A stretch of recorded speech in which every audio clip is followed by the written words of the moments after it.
Welcome to the Outer Realm with Michelle DeRoche and Amelia Pisano. Airing live on the United Public Radio Network, 105.3 FM in New Orleans.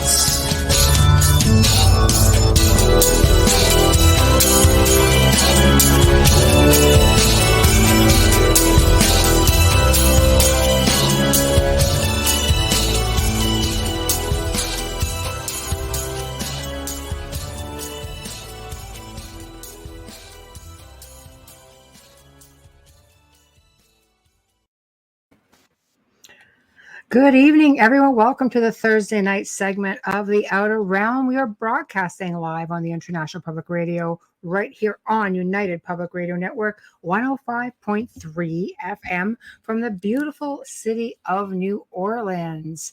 The Outer Realm is fully sponsored by the amazing folks over at Folgers Coffee, who have been with us from day one. So thank you, Folgers, for being a part of our journey. Huge thank you to sponsor number 2, being Dr. Snick, the Sonic Surgeon, aka Justin Snicker, who is responsible for our intro and our outro. He is an award-winning composer of Halloween, horror, sci-fi, and darkware electronic music. He can find any of his music over on Bandcamp, Spotify, iTunes, Amazon, YouTube. So go and give him a look-see and show him some love. He's got some awesome stuff, guaranteed. So, hello, Bubbly. How's it going? Good. How are you? Oh, it's definitely going. It's all right. Been that kind of a day, I'm thinking. But here we go. I'm picking up a noise. I don't quite know what that is.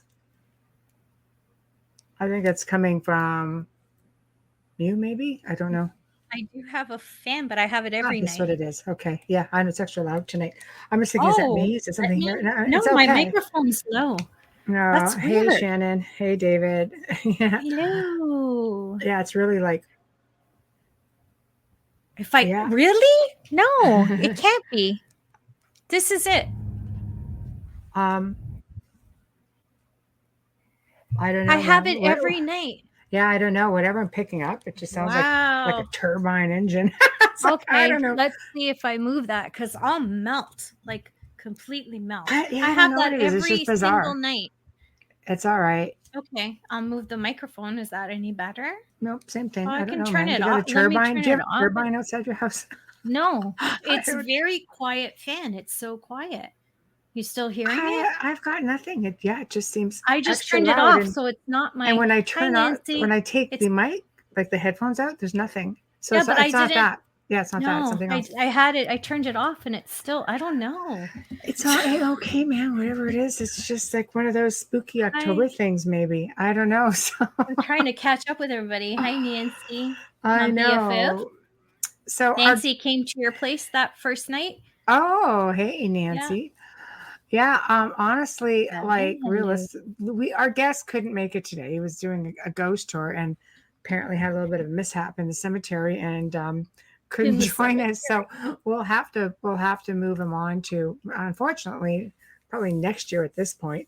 So we thought, you know what, let's do just like a fun old Q&A. We really have been having a lot of fun with them. It's really interactive. You know, it's like with our guest, Jason Hewitt, last night. It was amazing because we just sort of had total roundtable, talked about everything and anything, and everybody joined in, and it was a heck of a lot of fun. So I thought, let's just do it again. Let's just, beats not having a show, and it beats just sort of somebody last minute. It's so much fun. Well, we didn't even have the last minute. Anyway. Well, I've got a lineup of people want to come on. Somebody's like, I know, but that somebody last minute. Let me know. I'm like, okay, but I really do like the Q&As, and a lot of people are. Hey, David, yeah, my favorite show. Thank you, ours too, actually. But but I know. But you know what? Yeah, it is a lot of fun, and I'd like to start, seeing us do more of them because there seems to be a demand. I was going to squeeze another one in, this month, and I thought, oh man, let's just sort of Okay, good. Everybody's filling up. This is good. This is good. Yeah, they're I all like joining it. us. I Yeah, like it. it's hard because we do 8 shows a month and they're Yeah. always booked. So it's really tough. And if you're missing from a show, there's no guarantee. I remember one Mhm. cancellation of a young lady I booked for astrology.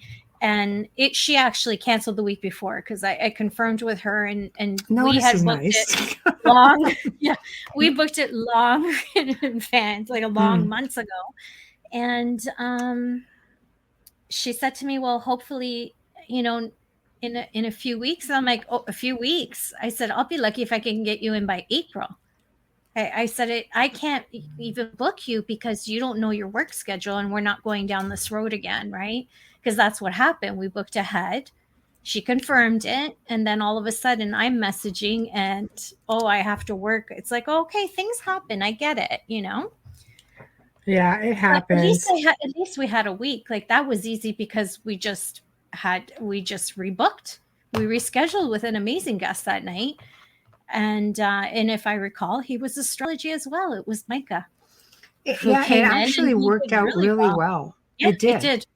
It really worked out well. So I was like, okay, I'm digging this for sure. Well, everything So happens for a reason, right? And I'm really hating my lighting tonight, but because I moved it, because yesterday I couldn't see the clock. So and I'm just trying to figure out I look where the heck pale, is and I'm not a Hazel? pale person. I'm like, wow, I Ah, look super pale, and I am not. there, that's good. I just got everything done. I'm very There, olivey.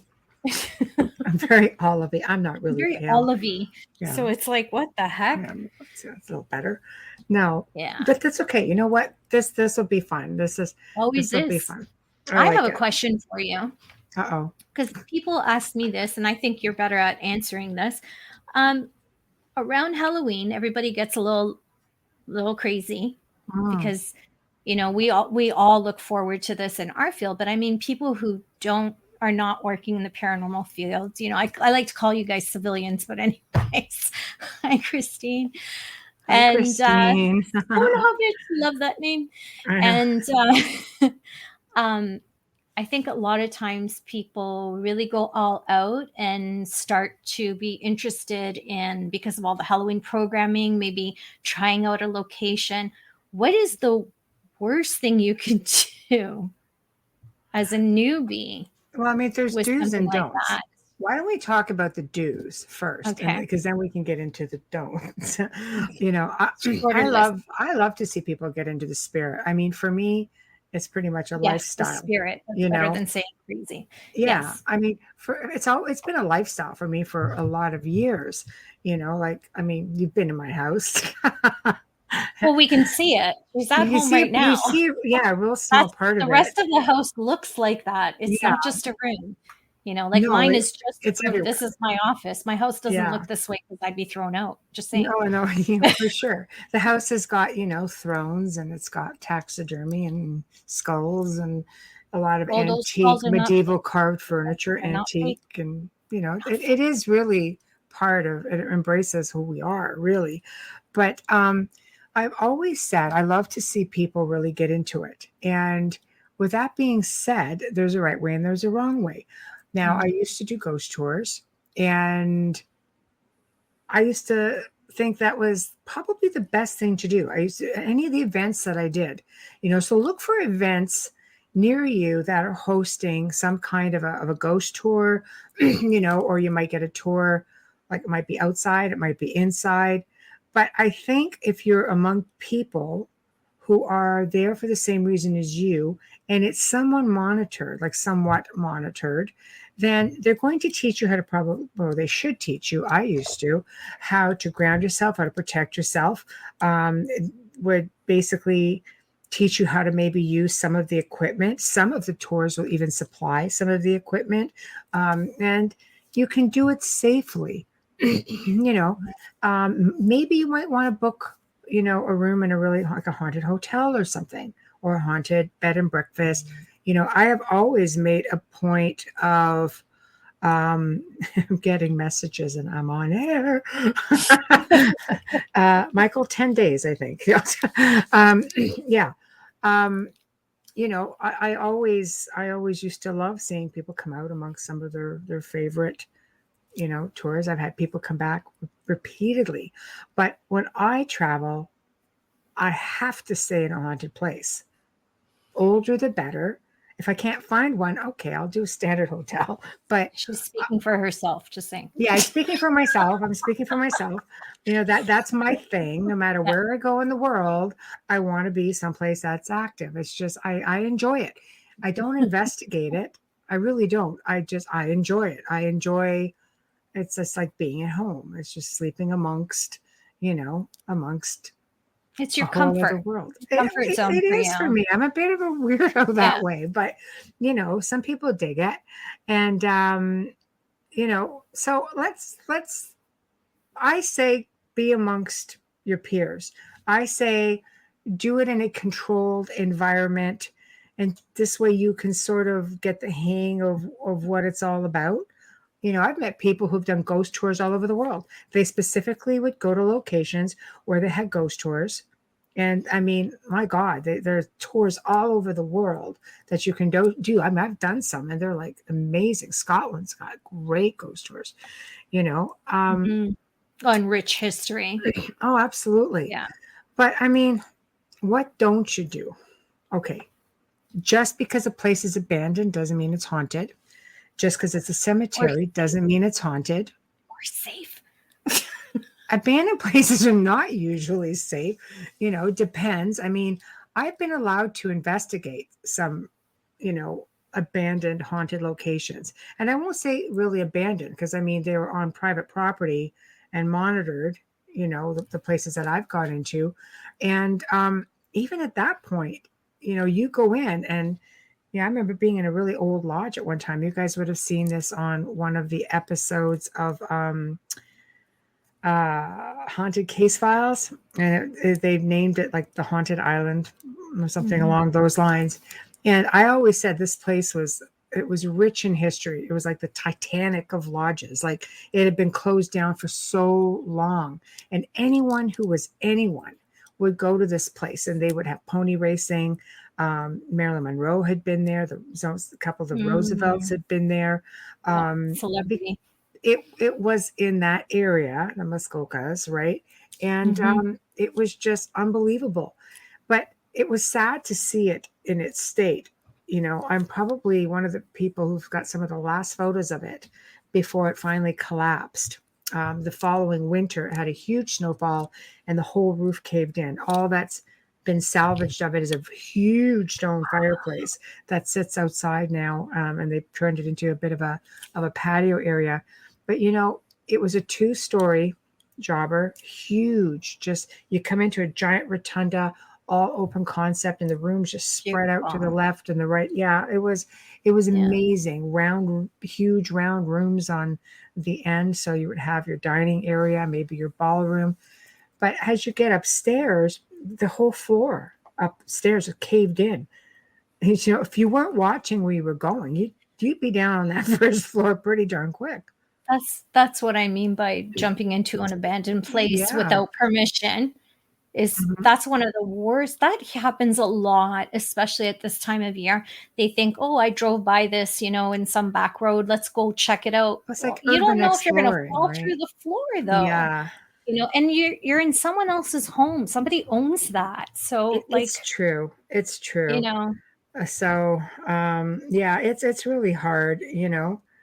Oh, one sec. I have to get this because it's that's going to okay. take 10 days, I think. Yeah. So if you're not careful, it can be really dangerous. I mean, we actually had permission at one time to investigate this old asylum. And I guess somebody forgot to tell the police that, like the owners of the whole estate.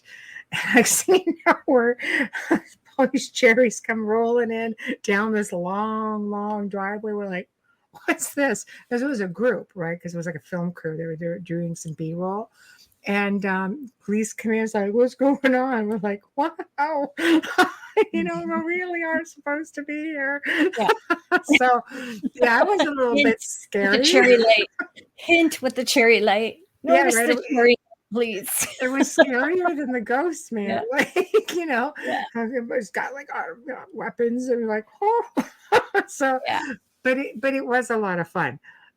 So I always, yeah, I do have to stress, haunted places, just because it's abandoned doesn't mean it's haunted. Just because it looks scary doesn't mean it is. Cemeteries are not always haunted. Um, so No. just show due diligence. Realistically, guys, we share space with a whole other world out there that we don't see. You could probably step out and walk down the street on any given time and find a spirit person. I say look for places that are, historic, and I mean historic. It could be outside. Yeah. Maybe just go to where there was a battle, like Yeah. Gettysburg, for example. They don't let you roam around on the battlefield. You can do, certain tours. But I've done the tours during the day because they allow you to drive completely around the entire battlefield. It's phenomenal.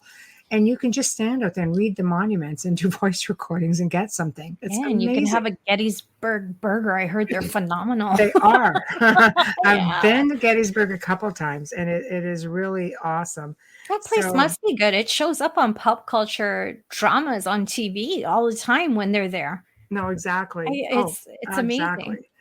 No, Yeah. for sure. It's really it's quite an experience. But see, that's just another location. The whole bloody town is haunted. You can go Mhm. and have your pick of wherever you want to stay, especially off season Or when even it's just eating colder. outside, dining outside in the Oh, summer, you're going to pick up stuff as well because yeah. all the streets are loaded. They are, and Yeah. it's really a lot of fun. So those are the kind of places that you want to go to, So do you want if I put up a question, do you just or a comment, do you want to just read it there? Yeah, Go. there's the first one. Oh, That hey came when you Brian. were beginning, so I waited. No, Hey, thank you. Michelle. Hi, Brian. Hey, Michelle. Had an ex with a ghostie in her apartment, and she told me that the ghost was always moving things around. Don't I understand that? And was pleased to see it move her big glass of wine right across her kitchen table to the other side to an empty chair. She just smiled and said, "See, told you." Yeah, well, Yeah, yeah. that's one of your most favorite moments when you're sitting with a skeptic, just saying, Brian. When someone, Exactly. not necessarily skeptic, but maybe they just don't believe you. There's nothing more satisfying than it happening right in front of them. I've Oh, I know. experienced that more than once, and it was a great joy.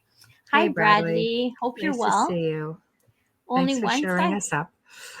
That was very nice of him. Thank you. Only once I had the RCMP placed into an old jail cell and used them as a trigger object That's at an smart. old town hall, and it worked. LOL. Yeah, absolutely. That's brilliant. So what was the outcome of that, Bradley?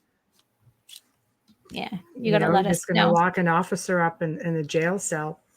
He said it worked using it as a trigger, but what happened? Oh, I know. Yes. I know. That's like, I don't know. It's trigger Yeah. objects can be fun. Usually using people. Well, I guess you could use, a police officer. That would be interesting. We could Mhm. use, imagine you could put like a female investigator in there.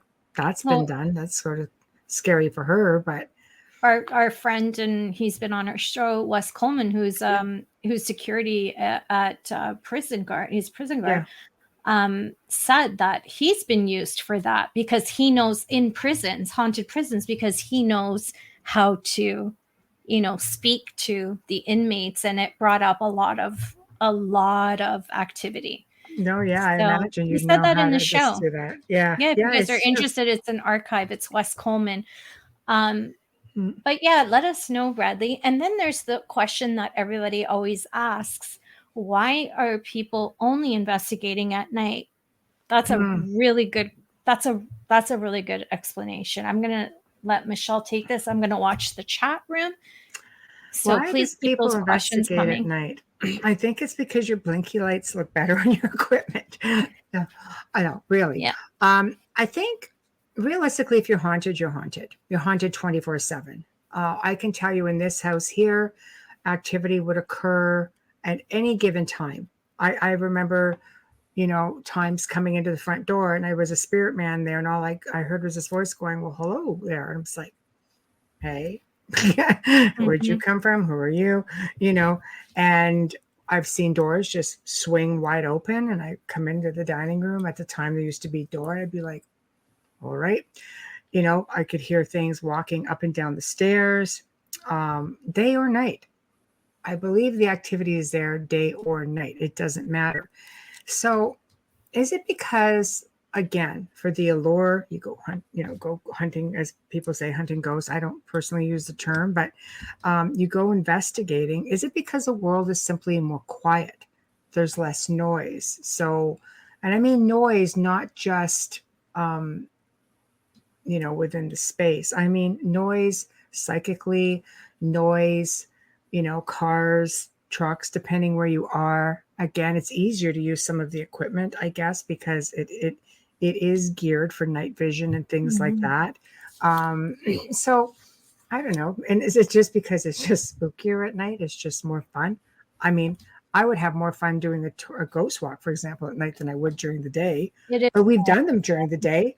Yeah, and And they're still I've seen active. people get full-fledged apparitions on a photograph during the day on a hot June afternoon. Yeah, like how often are you taking a picture of someone, or you're taking a picture as a group, and all of a sudden you notice something's there? It's not always at night, but like you said, it is a lot more fun at night. It Not gonna is, lie, it is. but it doesn't mean there's more activity. Okay, Right. there we Yeah. go. Let's get Bradley. My mouse never works when I need it to. It never There you works go. when There I you go. need it There you to. go. I forgot how to use one. I don't want to hear you struggle. No, I forgot how to use one because I got this hooked up to the laptop, right? I don't Right. use the mouse. Okay, Bradley says, I got a female scream. They never heard it, but we heard it upstairs. We also caught a lot of vulgar language addressing the two RCMPs that were in the cells, along with a huge bang. Unsure with in the cell it came from. Your mouse is haunted. Yeah, my mouse is. It's been one of those. It's just been one of those like the last 2 weeks, Bradley. I can't tell you, like the stuff that's going on is just crazy. True. Oh, but That's anyways, well, that's exciting. Did you have them in their uniforms, or were they out of uniform? Like, how did they know that they were police law officers, enforcement? yeah. Yes, and RCMP. I mean, wow. Yeah, but That's out pretty east, impressive. Bradley's out east too, and So that's what you have. Yeah, here it's really impressive to see RCMP. Mm-hmm. Oh, absolutely. Yeah, out east is like the Virginia of the U.S. I have to That in in BC. uniform. In uniform, that makes that's sense. interesting. Yeah. I'll tell you, I used to do events at a location. I won't say where it is right now, only because they're trying to get rid of the stigma of being haunted, even though they've been haunted for like ever. And I was actually brought in because of the fact that they wanted our organization at the time, and it ended up being me afterwards, to represent them in a paranormal manner. So, basically be done with integrity. And I would make a point. I mean, we would probably have like 120 people a night that would come to this event year round. It wasn't just, like it was never open for ghosts ever, and when they finally decided to, okay, let's open up and do a program, because they were not for profit. It did raise a lot of money for them.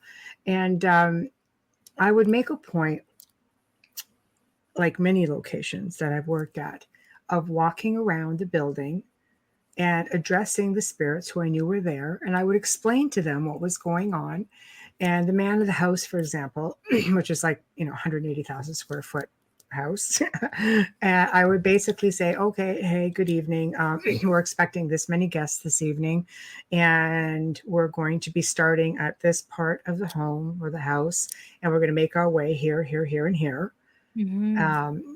Please, feel free to interact if you so choose. We've done it with the spirits here. If you so choose to interact, there's going to be a film crew here, and up to you.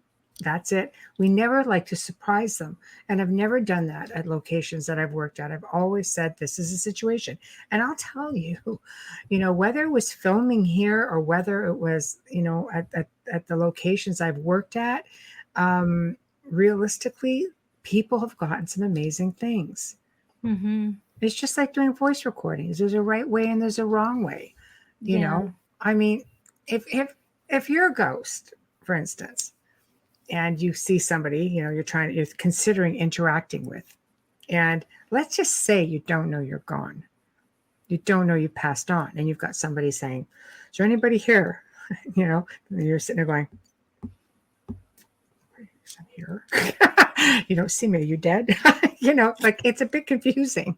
So I would teach people how to interact more with, the spirit people. And, the spirit people that we dealt with were ascended. They were there because they wanted to be there, which was a whole other thing, because they were very interactive. And if they didn't want to be bothered, oh my gosh, we'd have spirits or people go in to access a certain room and the room was locked.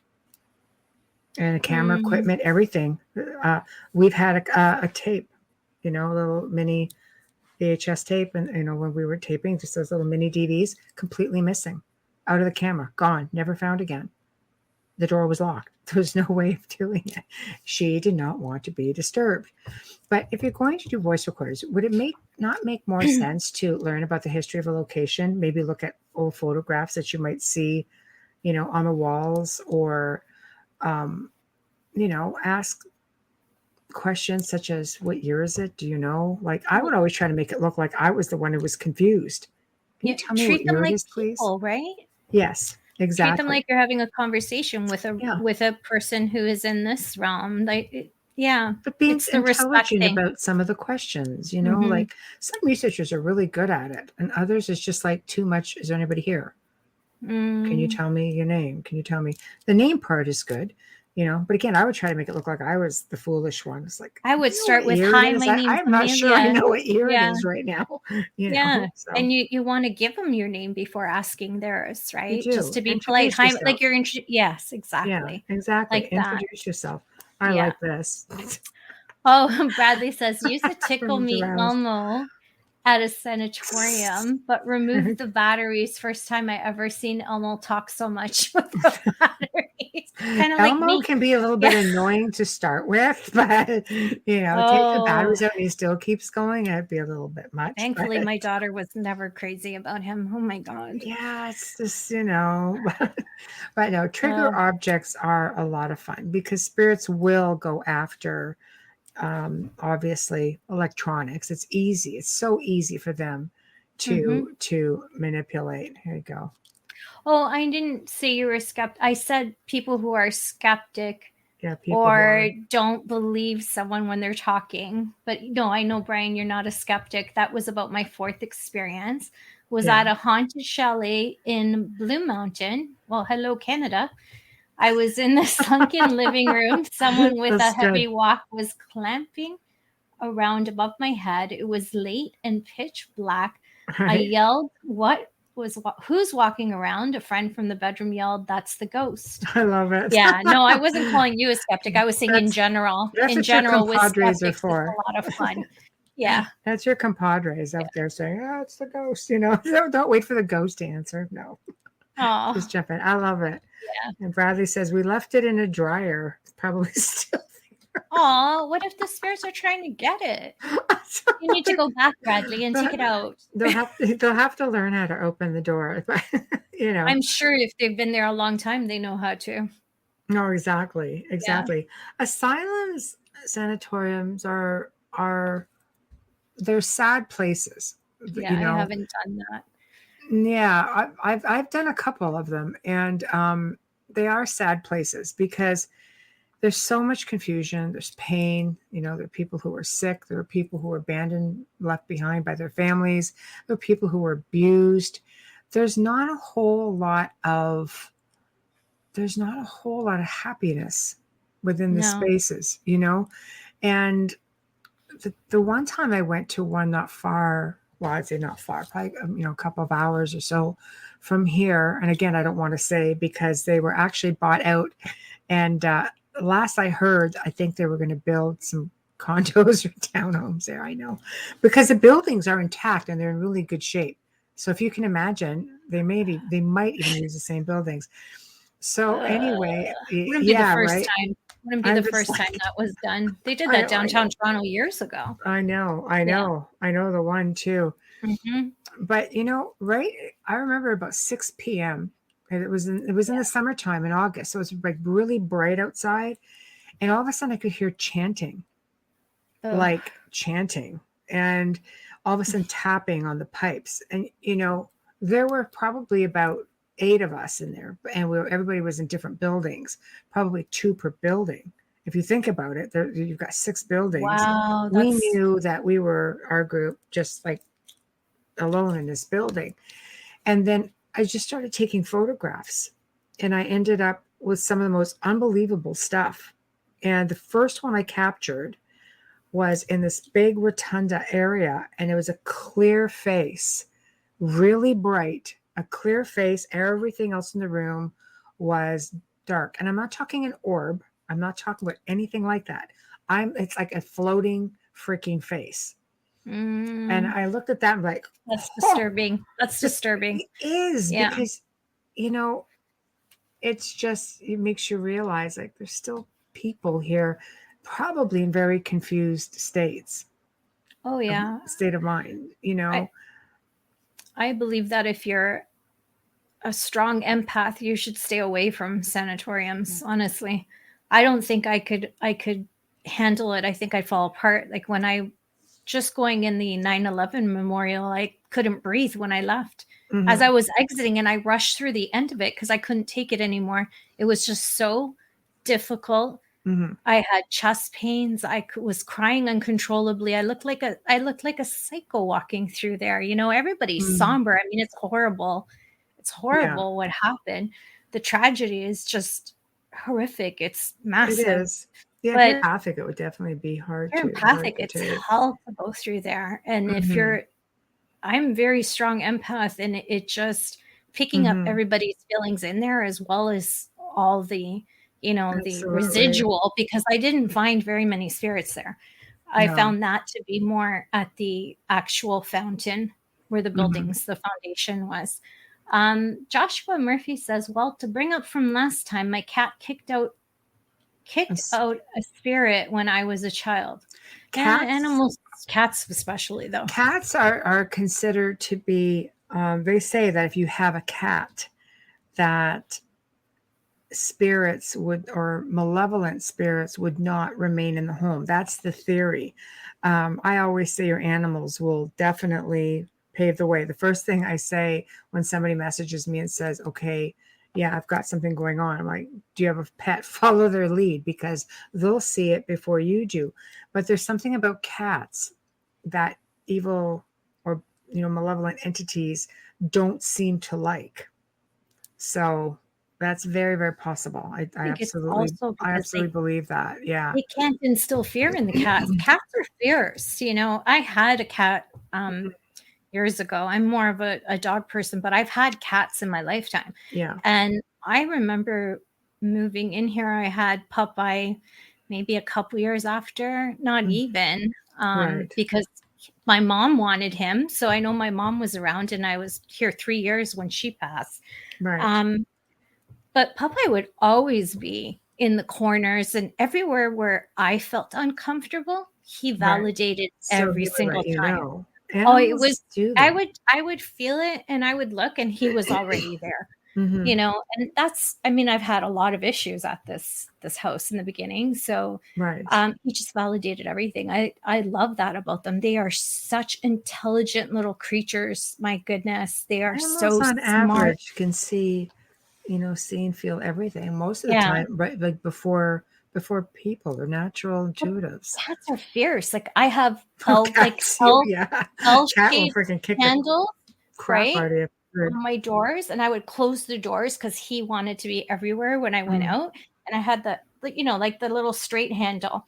Yes. And he would take a run, dive for it, grab it, and hang on and just weave into the room. I come home, all the doors were open. I'm like, what the hell is going on in this house? Yeah. And then I saw him do it, and I'm like, okay, that's not paranormal. That's a cat. But he would do it all the time. So beware of the animals in your home as well. You might want to put a camera out if you think there's paranormal activity. I'm talking almost 30 years ago, so we didn't have any kind of cameras back then.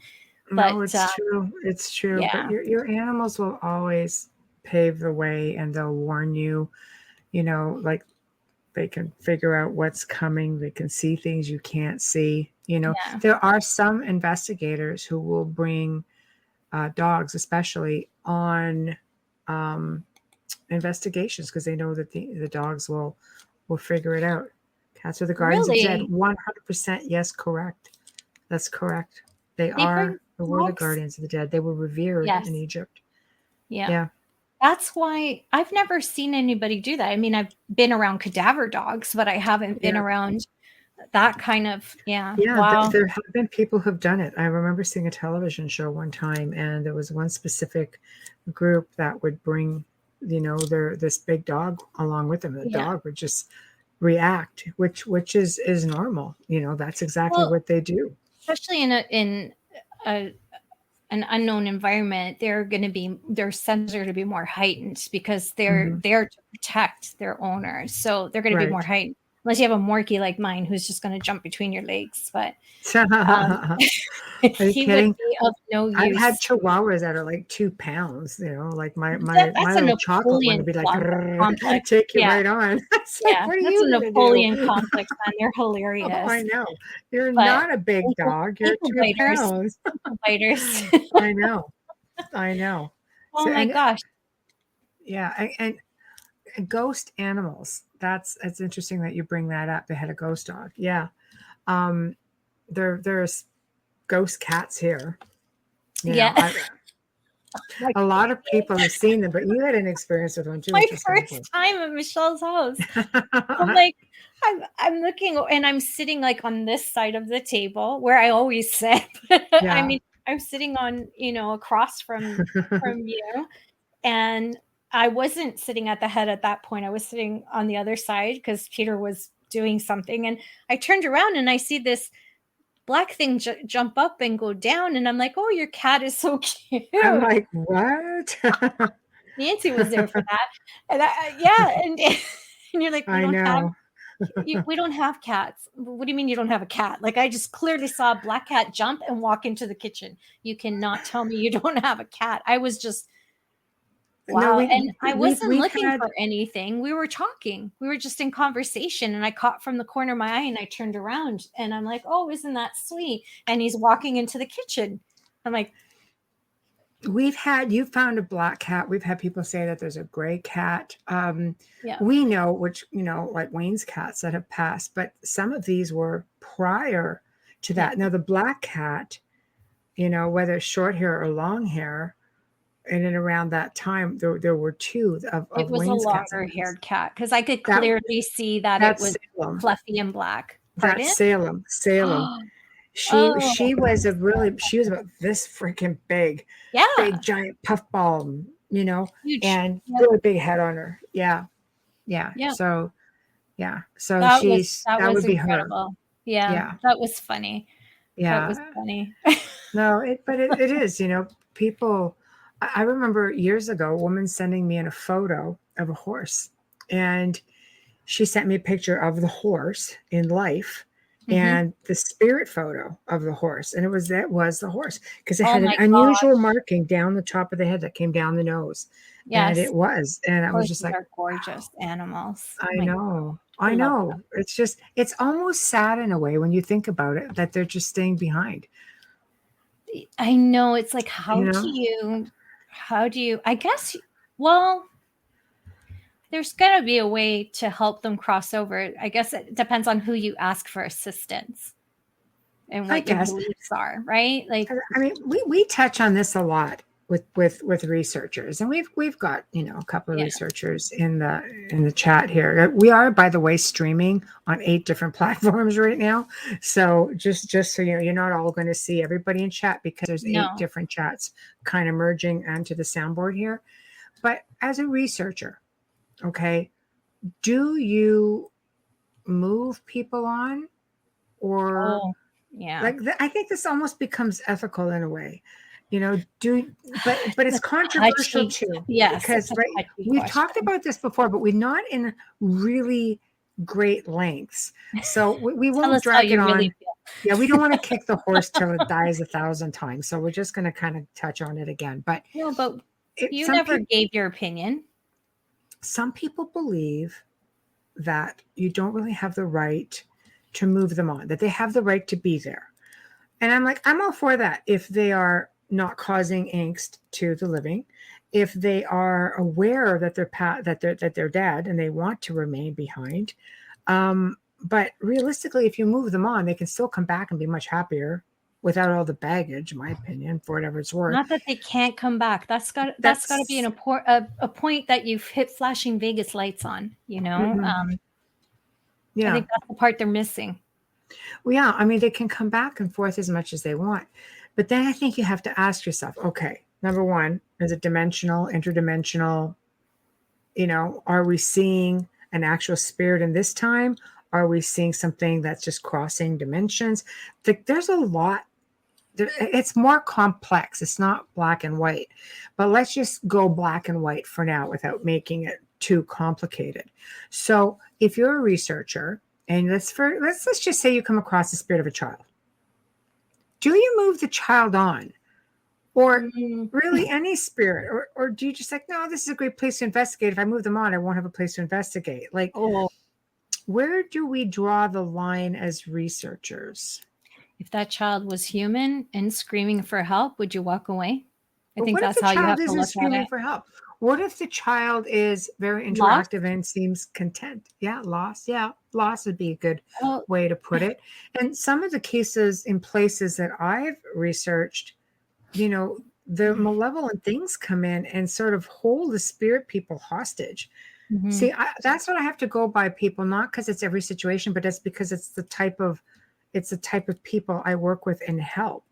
You know what I mean? So I can only go based on the locations or the type of cases that I do, which is that. And I've often seen really malevolent spirits hold kinder, more gentle spirits almost hostage. I mean, I've got voice recordings where I've heard, you know, children or spirits just say, you know, hurry, he's coming, things like that. I'm like, oh, it breaks my heart. I can't like literally walk away. So Bradley says, okay, depending on what you got for evidence. Okay, so give us an example. What kind of evidence would make it so you don't want to move them on? Is that the right way to ask? I don't even know. What makes a researcher not want to move on a spirit? Is it because I don't have the right to do it, or is it because I can't do it, or is it because I want a place to investigate? Some, they don't know how, and they're quite upfront about it. But do you at that point bring in a medium to do it, or a remote viewer to do it? Though. Yeah. Right. Some. I don't know. This is just throwing it out there. This isn't finger pointing or anything. I'm just curious because this is a pretty controversial thing with people. Some are for it, some aren't for it. Nice. Okay, hold on. Yeah. This says I got an EVP of a child saying, I'm looking for my mom, so we moved him on in that case. Perfect. Right. I'm glad to hear that. But what if the child wasn't looking for its mom? And let's just say we know it's not a mimic, because Lord only knows mimics are really good at portraying little children, because we let our guard down. Well, we automatically let our guard down. It's like, oh, it's a little child. Meanwhile, it's like, you know. So what if it's just a child who's there? Don't they deserve to be moved on? Like, it's almost kind of sad that they're there. As a mom, you know, I would be horrified if I thought one of my children are, you know, left behind. Yeah, it was grounded. Being little. Yeah, I don't know. Maybe it's just the mom in me that's like, that's just wrong. I don't know. I don't know. It's so controversial. I didn't know for a long time till I met you about moving them on. I was always told that, oh, there's an attachment to this or this, that. I never questioned anything because I didn't work in this part of the paranormal. Right. So everyone I've ever done with cases that I've worked, I've always made sure they cross, because if I'm working a case, it's tragic. It's, you know, it's sex trafficking, it's a murder. It's tragic. And I know damn well that they need to be moved on. And often these are the spirits that are getting bullied by the demonics because they're so weak and scared. It's true. Well, they feed off that energy, right? Yeah. And then after meeting you, I mean, I had a spirit with me for years and didn't think anything of it. And you said you need to move her on, and I couldn't understand why she was so difficult sometimes. But So she now wanted to I'm go glad home. she wanted to go home, but she was nasty with the dog too, right? She was difficult. I've never seen a spirit in my home other than a young teen girl who was murdered once, and I was trying to reach out to her. We were looking for her remains at the time, Right. and we had the suspect in custody. And I remember her coming at the time. I had a portal in my ensuite, and I remember coming from my right, and I heard on my She was floor, mad, and then the right? chandelier fly.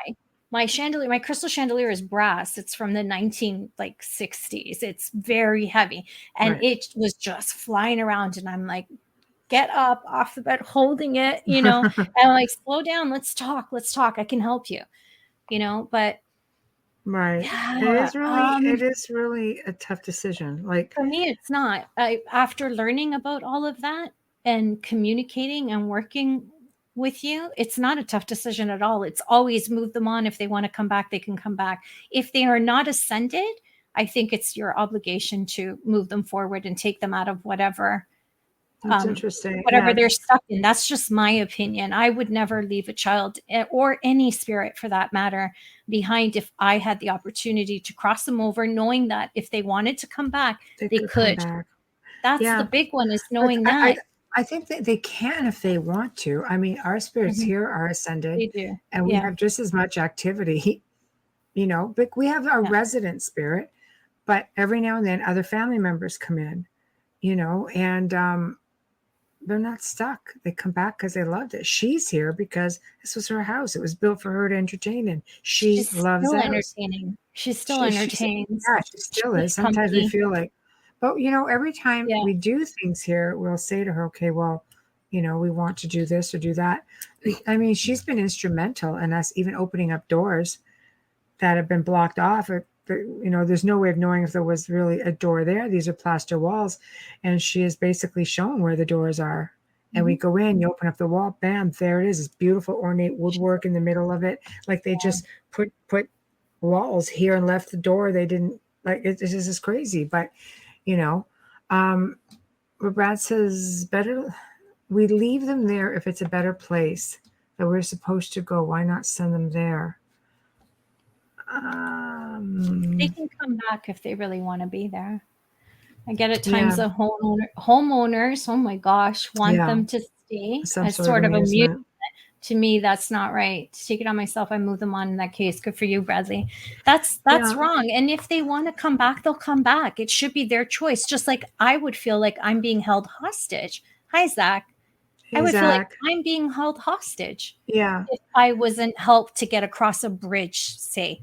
There's a moat and I can't get to the other side, and all my family's on the other side. And what I'm do you here all by myself in the dark. what do you Yeah. do if it's a business venture?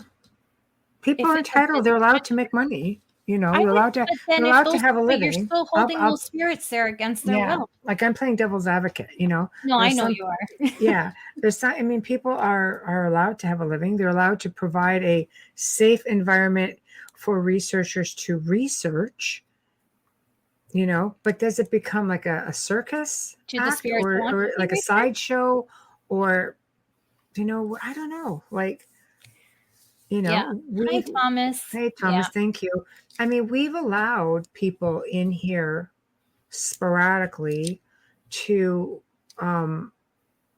investigate and very specific about who did, because there have been events here, people want to do events here and stuff and filming and things like that. And I've even before living here, I basically worked this house. I was very specific about who researched it, how it was researched, who filmed, how it was filmed. And that's why it's been very successful in delivering the goods, so to speak. But the spirits here were not stuck, No, that's the difference. right? And an ascended spirit will give you just as much if they want to. You have to realize you're dealing with people. They're people without bodies, but they're people nonetheless. So And there has to be a degree of respect and integrity. Oh, this is a good Absolutely, question. right? Would you leave would you leave a group of people in a room and not let them out? No, exactly. No, exactly. Like people didn't have to pay, to investigate here, unless they wanted to spend the night. Then it's like, because it was a bed and breakfast. It was a haunted bed and breakfast for a while. Yeah. So people would come to stay just because it was bed and breakfast, and other people would say, "Well, we'd like to investigate." It's like, okay, well, if you want to stay here, no problem. You want to just come for a couple of Absolutely. hours, like the house has been on tours, it's been in film, it's been, but it's like, where do you draw the line? Some of them is so commercialized now, it's almost like, it's like a sideshow. And I think people are so desperate, especially in film, for a new location. When one opens up, it's just like, holy smokes, everybody's done it 10 times, and his brother's done it, and but that's an interesting question up here on the screen. Is that the same as when you charge 25,000 for a reading? God, you better be at real that show? freaking good for Were you 25K. there when someone said that? You better Yeah, be you were good for listening. 25K, man. I'm Like, going to oh tell my you right God, now, lottery numbers. 2,500 would not come out of my pocket for a reading. Just going Oh to say my that now. gosh. Does that Shouldn't include be the making lotto pick for the week? So, that better be the accurate numbers for the week, oh my 25,000. And I God, better get my yeah. 25K back in that win, and no I karma. know. No karma. No karma, Oh my God, it's true. Okay, Bradley says, shouldn't be making profit off someone's pain, living or dead. I would think you would have to take a good look at yourself as a person. Damn straight. I'm with Thank you, you. brother. No Like truer that is words have just, been spoken. Yeah, yeah, I'm I not, agree. I, Integrity. when we have guests who think otherwise, we never say anything. I mean, that's No, their we're choice, respectful of how our they guests. do It's their things. opinion. Yeah. But Everyone's my entitled. personal opinion, having lived both sides of the coin, so to speak, Mm-hmm. would never do that again. I couldn't Mm-hmm. believe until you put it in the perspective. I didn't even, because I was, again, mentored and taught the wrong way, the way I see it now, Well, you had a spirit who was really like trying to abuse your dog, cause you some angst. At that point, it's like, okay, you need to pay attention what the spirit wants oh, and maybe work with her. she was abusing me, but none of that happened until I moved. While I Right, was at my parents' house, right, everything was fine and calm. It was when I moved that everything right. started. It was the change, right? And Yeah, Thomas, good friend, hello, sir. However, you must recognize your gifts and value associated with providing. I agree. Great 100%. point. Yeah, I agree great point. 100%. I just think somewhere along the line, there's a lot of really great people in the field. I mean, we've had many of those people on the show over the course of the last couple of years. It's just been such a privilege to have them on and share their stories with us. But again, have we lost our sense of compassion? He's got a good point, Chris. Yeah, and up she goes. There you go, Amelia. Yeah, I know of people who won't let spirits cross because they are marking them. Marking them or making them. It is sad. It's very sad. Just think if that was your family, how would you feel? If you knew that it comes where it's your time and you cross and wherever your belief is and wherever you may end up, that's a whole other show. Mm-hmm. And then Marketing them. you get there, marketing them. Yes. Thank you.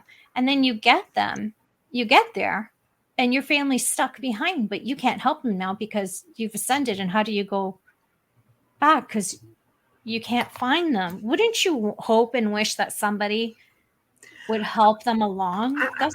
Yes. And I mean, maybe it depends on if it is a dimensional thing.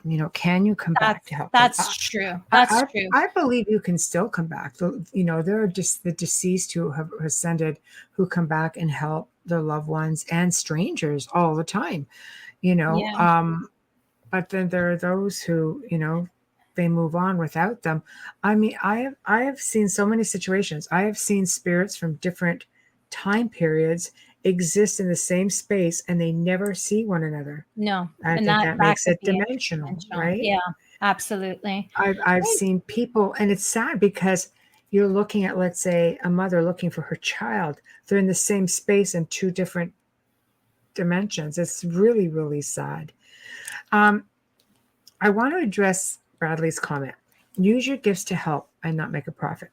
Well, I completely 100% agree. If you are looking to help somebody doing what you do best, which is researching, trying to give clarity, maybe moving that spirit over, maybe the spirit just wants to be there. Maybe the spirit's ascended and it just wants to be familiar with the family and making introductions, whatever.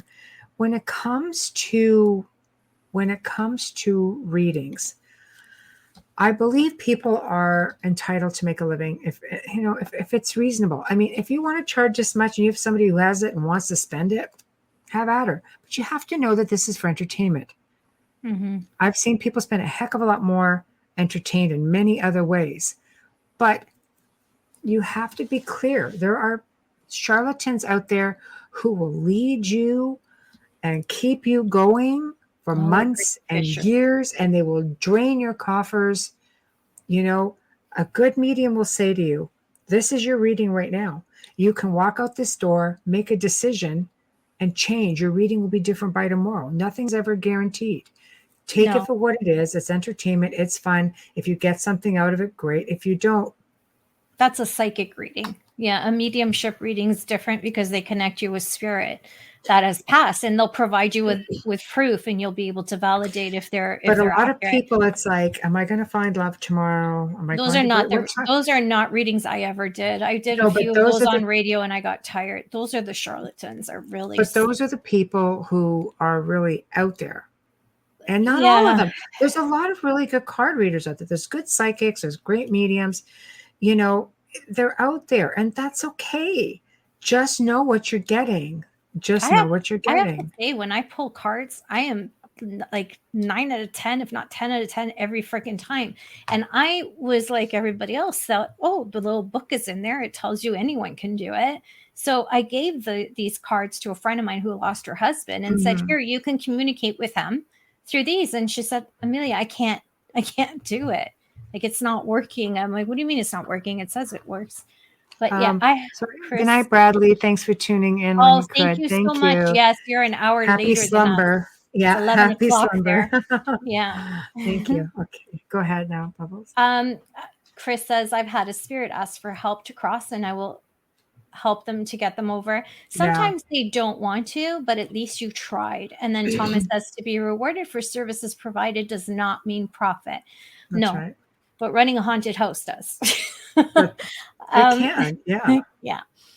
Yeah. And Joshua says, Michelle, there are so many fakes. Yeah, there is more than there is credible, because people who have integrity and are credible are not advertising themselves. I'm just saying. Most of them there are some. I'll tell you something. Yeah. There's a place, if you take the time to go, in upstate New York called Lilydale. Mm-hmm. Now, Lilydale has some of the best mediums that I've ever met. I really, I mean, a lot of people who are mediums or who are, spiritual in sense, for me, it was a place to go to unwind, purge a lot of stuff. They do courses in the summer. They'll bring in speakers. They really teach you a lot. And you can go there. They spend their summers there. Some people live there year round, but some of them have been there for like 50 years, 40 years. Like, they've been there a long time, and they'll do spirit paintings. And so I tested this theory one time. I went in and I got a reading in a spirit painting, and I thought, okay, it's reasonable for what it is. The reading was like 3 hours, and realistically, I was really paying the extra for the painting. So I thought, okay, this is really interesting. I went back the following year, but this time I got a reading before I went from someone who I did trust and was always bang on with me. Then I went to Lilydale, and the medium validated the prior reading I had. When I left there, I went back and had another reading with my trusty, psychic friend, and he validated her reading. Everything came around full circle. So I thought, okay, this is how it should be. I'm still the same person. The events in my life are the same. Everything about me is the same. They should all be getting the same or elaborating one way or another. And I thought it was really an amazing location. And Chris, yeah, you really definitely should go. Oh A yeah. little bit different now with the pandemic. It's not full on right now, but I'm No, but I sure it think will it will get be there. in the summer. Yeah, Yeah, they were yeah, just saying on the news today that everything should be opened up completely by the spring. yeah, Thanks, Corinne. Yeah, yeah, completely by the spring. yeah. So I No, think next exactly. summer they'll be running fully, and I would love to go there as well. I have a lot It's of an respect, amazing and place. well, they're full of integrity and they're very They gifted. they are, and a friend of mine there runs a museum, and he does the ghost tours there, and he's really versed. I mean, this is a place that has history. It was started, by the Fox sisters, on the infancy of Victorian mediumship, and Spiritualism. oh yeah, it's unbelievable, and you're dealing with mediums who are, this is what they are. They're mediums. They just look at you, they take your hand, they do things. Mm-hmm. You're not getting card readings.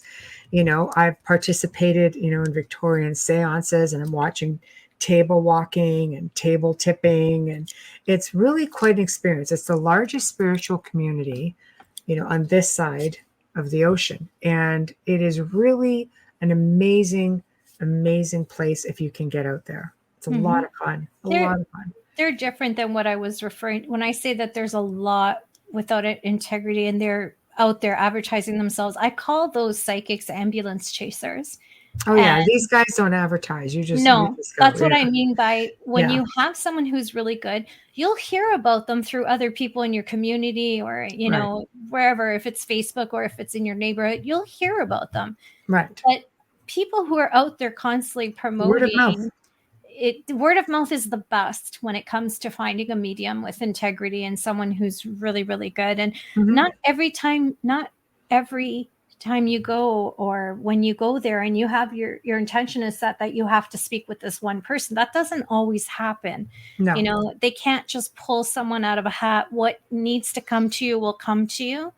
But if you Mm. do have someone in particular, what I used to tell them when I did readings a long time ago, I don't do them because I can't ask for money. I'm terrible at that. So I never done what you that. should referrals rock. Absolutely. What you should do Oh, hey, is Joshua. focus on the person that you want to connect with and start Mhm. talking to them out loud like a couple weeks before and ask for something. And often if the medium's really good, you'd be surprised at how they will know exactly what that keyword or that thing you have in your pocket or whatever. Mhm. Focus Mhm. on that for a week before or 2 weeks before, and you're communicating with them and you're saying, I really need to see you and I need you to come forward. I need this for That's myself. I right. need this for Explain what's comfort. going on. Say, I'm Yeah. going to have a reading. We want Yeah. to bring you through. And always remember too, though, you do get spirits that like to piggyback onto other spirits, like, oh, hey, wait a Yeah. minute, that guy's going to be recognized. Just get in there and get our Yeah. message in. It does happen. Oh, It yeah. does. You'll But get messages for other people that while you're there. And it's like, wait it's a true. second. But that does, yeah, absolutely. Mhm. That's happened a lot. It's even Mhm. happened to me. And yes, Yes. I've Oh, yeah, it had does. maybe 2 readings in my entire life. Like, I'm going who's to tell this you one guy? of them. you know, Oh, yeah, I know, right? who's this dude? I don't know. The woman's like, what? I don't know who Yeah, this I is. But remember, meanwhile, it's the person beside her, yeah, that one So, medium that I went to, that I told you about. One, I'm serious. I can count on one hand how many times I've had readings because I understand the whole psychic thing, and unless they're a medium, I don't, mm, I don't partake in that. But anyways, um, I told you about that one that I went to, and I couldn't believe the stuff that she had said to me while I right. was there. My cousin had passed only two years before that of stomach cancer. She was very young. She was 35, 36 Mm, years old, left 2 children behind. She came forward. My cousin Sylvana came forward to mm. get a message to her dad, and I did get that message to her parents. But Yeah, that's nice, though. yeah, hi Wayne. That's nice. Hey. So Oh, yeah, he's with the dog right now, the new puppy. I can't wait to see her. Yeah, she's just not having anything right now. Just wailing away. So he's got her. Yeah, I know. poor I mean, after baby. much wrangling, I She'll fall know. asleep. She'll fall asleep. That's She'll CBD. get tired. I know. Poor baby. Yeah.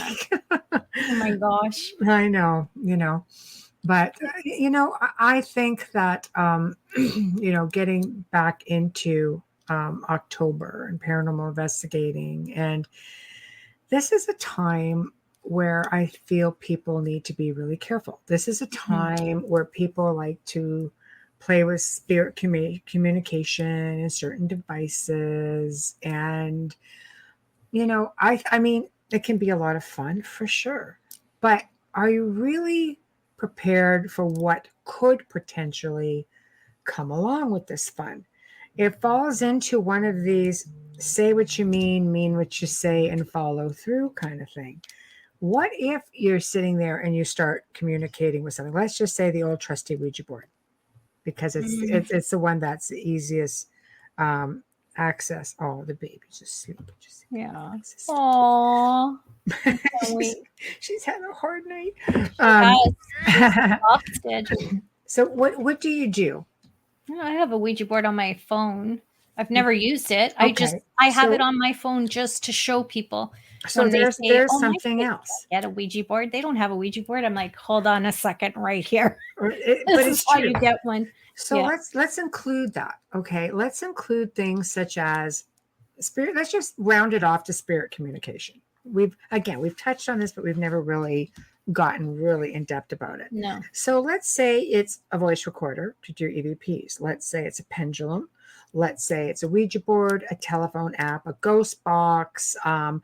Heck, let's just get a flashlight and Oh, ask they're it to all go on for your yes phone. or no answers. Shit. Well, you don't need a board per se. Let's just slap some No. paper on there with the alphabet, and let's just create intention. Intention to communicate. It doesn't matter what the device is. It doesn't matter what avenue you use. You are basically putting it out there that you want to connect with something otherworldly, whether it's something from a loved one, a spirit, something that's interdimensional. You never know what you're going to get. I've seen really good mediums, experienced mediums get into a lot of trouble. Is it because maybe you're just letting your guard down? Maybe you're not thinking about it. I really do believe it's about the intention. It's not about what you're using. So, are you really prepared to deal with what's coming? Because here's a good point. The Mm. theory is the veil is actually thinner this time of year more than any other time of year, unless you have a red moon. I'd like to know why you would think unless you have a red moon. I'm curious about that because people don't really think about things like that. They just Can, think, "Oh no, it's Halloween. The veil is thinner," and that is the theory. can I That is say the theory. something? My mother used to say that the other side was more prevalent in December because it was the end of the year. Maybe. She used to believe that, and she used to believe that it was terrible to have a child in December. I'm sorry for all of you people who were born in December. This is just my mom because my first child that I had lost. I was her due date was Christmas Day, and my mother was Wow. like, "I hope you can hold off till January." And I'm like, "What? What are you talking Why? about? Why? Because of Christmas?" But the It was a Catholics, belief. you're Catholic, but No, the but it's not Catholics about believe Catholics. if It's your not about child was born on Christmas Day, it was like a free pass no, up. it's not about being Catholic, it's all about being Italian. It was Yeah, all a I whole see. other thing. I Yeah, it was a see. culture thing.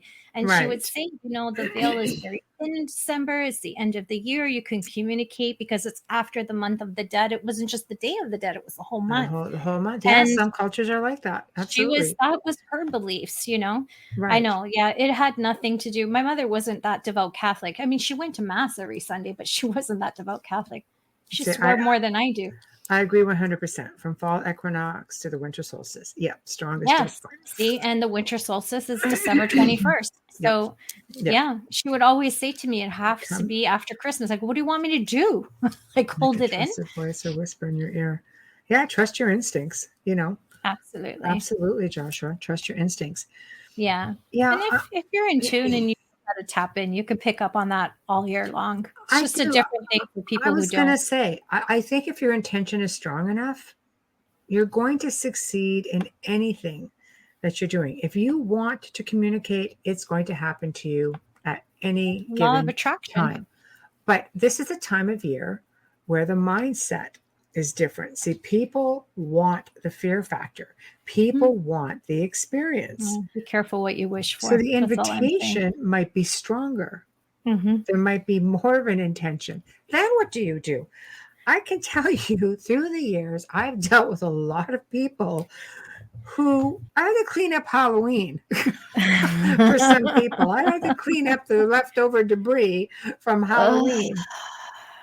I went to this haunted tour. I think something followed me back. I went to a seance. Oh, we decided to have wine and have a seance. Right? You hear all the stories. Who did I say this to? I said if maybe it was Corinne, I said it to.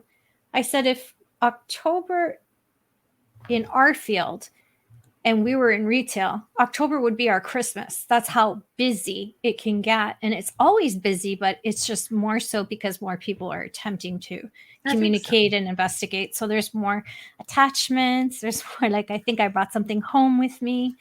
Yeah, I think so. I think the biggest mistake is when people believe that there is a child spirit, will often say, it's okay, you can come home with me, I'll help you. No. That's true. Zachman says, I'd rather have a positive paranormal experience than a scary one any time of the year. Absolutely. See, I like it's a spiritual one. I like them both too, but not everybody does what we do, though. Yeah, I don't mind that spooky part of it. I think it depends on whether or not you can handle it, and do you know what you're interacting with is the big question. I mean, even for me, sometimes I can get tricked and stuck. It wouldn't be a first time. I've had it happen quite a few times. So it doesn't take much especially if you're fairly new to the field. It's like you have to really learn characteristics. You have to learn that similar as they may be, they're all very different. I've done EVPs and worked different locations for so many years, and people don't always realize, and maybe this is just me because I'm very sensitive to sound and smells. My senses are very heightened, and I will hear a tone in an entity and get it on recording, and I will always remember that tone came from that location. It's just really, really strange. And Joe here. Yeah, there you go. You know what I mean? It's like I hear that tone, so it's like, okay, I don't ever forget it. It's just really, really strange. Okay, so here we go. For me, I prefer to stay low and not poke the bear. Yep. Never poke the bear. That never works out in anybody's favor. Like you. I would prefer. I've said this a million times. I would actually. I think I've changed on that. I think I'd rather deal with demonics than serial killers. You kind of know what's coming with a demonic. You know what you're getting. Yeah, you'd always know what you're getting. You really don't know with a serial killer. It takes a lot of study and profiling, and that's a lot of work, a lot of cases you have to read about and work. I agree. Yeah. I agree with you on that for sure. And a lot of them have attachments anyway, so. It's true. You're going to deal with one way or another. You're getting a double. Hi, Joe. Hey, Joe. Why don't you come on, join us? We're talking spooky stuff. Let me do the. There we go. Hi, how are you? There's our fearless leader. You look way too happy. I know. There we look go. At you, sharp dressed man. I know. Well, I'm only using a laptop mic, so I don't know what it sounds like, but. It sounds good. Sounds good. We're talking like spooky stuff, but what are you doing out there? How are things going? I had just been doing interview after interview after interview. I just finished. That's why I popped in. I just finished 12 illustrators in a row. Wow. It's 7:30 there. Did you have dinner? Not yet. I'm going down. Actually, I missed a nice steak dinner because I had so many interviews lined up. I had to skip it. Aw, that's good though. Yeah, he called me at 6. I said, I got 10 interviews behind me. He's like, what? I'm like, yeah, they're only running 10, 15 minutes, but still, there was no way. That's a lot. Yeah. How's the weather there? Oh, it's great. 66 degrees and sunny. Very nice. It's looking sharp, Joe. There we go. Wait till y'all see the next 2 days. It's going to be I'll be in a tux tomorrow. Oh, can't wait to see those photos. And Saturday I'll be in a black formal. So, so you won't be having any gray zone. I love the shirt. I love the color of your shirt. The vest is in there, babe. Later. The vest is The vest. Oh my God. When I saw the vest, I'm thinking my father would be so proud of you right now because my dad always dressed like that. Oh, I love That it is in the a way vest. it should be. To me, a good suit ain't a good suit without a vest. Right. By the way, I I think was wearing the this is the cufflinks way to yesterday go. that you sent me. I had Pardon? yours on yesterday. Tomorrow I'll be wearing Oh, the diamond. cufflinks. Yeah. Yeah. Tomorrow I'll be wearing diamond studded on my, Your on tie. Very nice. well, no, Nice. Snazzy. on the shirts I'm wearing, they go right here. So set go right here, another set will go right here, Yeah. Yeah. and then there's a Nice. set for up here as well. So I'll be all shiny at the gala tomorrow. He's Ooh, so be all well glittery dressed. I like. love it. Yeah, I'll be working press there too. I'll be with all the big press people, man. Right. Wayne NBC, said ABC, yes to the CBS. dress. Yeah, Wayne said, say yes to the The bad dress. part is, I prefer to wear a suit over a tux, but I wear one tomorrow night. No. Well, I know but tuxes are nice when all the men are wearing them. It's Yeah, just it is. it ups the whole, that whole feeling, right? I just need to do our I was going to say, we need to do a station ID because our station producer, ID really, really close. he's really So aggressive hang about shit on like there. that. Hang on there. You're listening to The Outer Realm with Michelle DeRoche and myself, Amelia Pisano, and our amazing network owner and producer, Joe Montalo, just joined us from Writers of the Future in LA. Mhm. We are airing live in the beautiful, gorgeous city of New Orleans on 105.3 FM radio. Yes, Joe, we know what your Very room looks nice. like. Anybody on Facebook with you knows what your room looks like.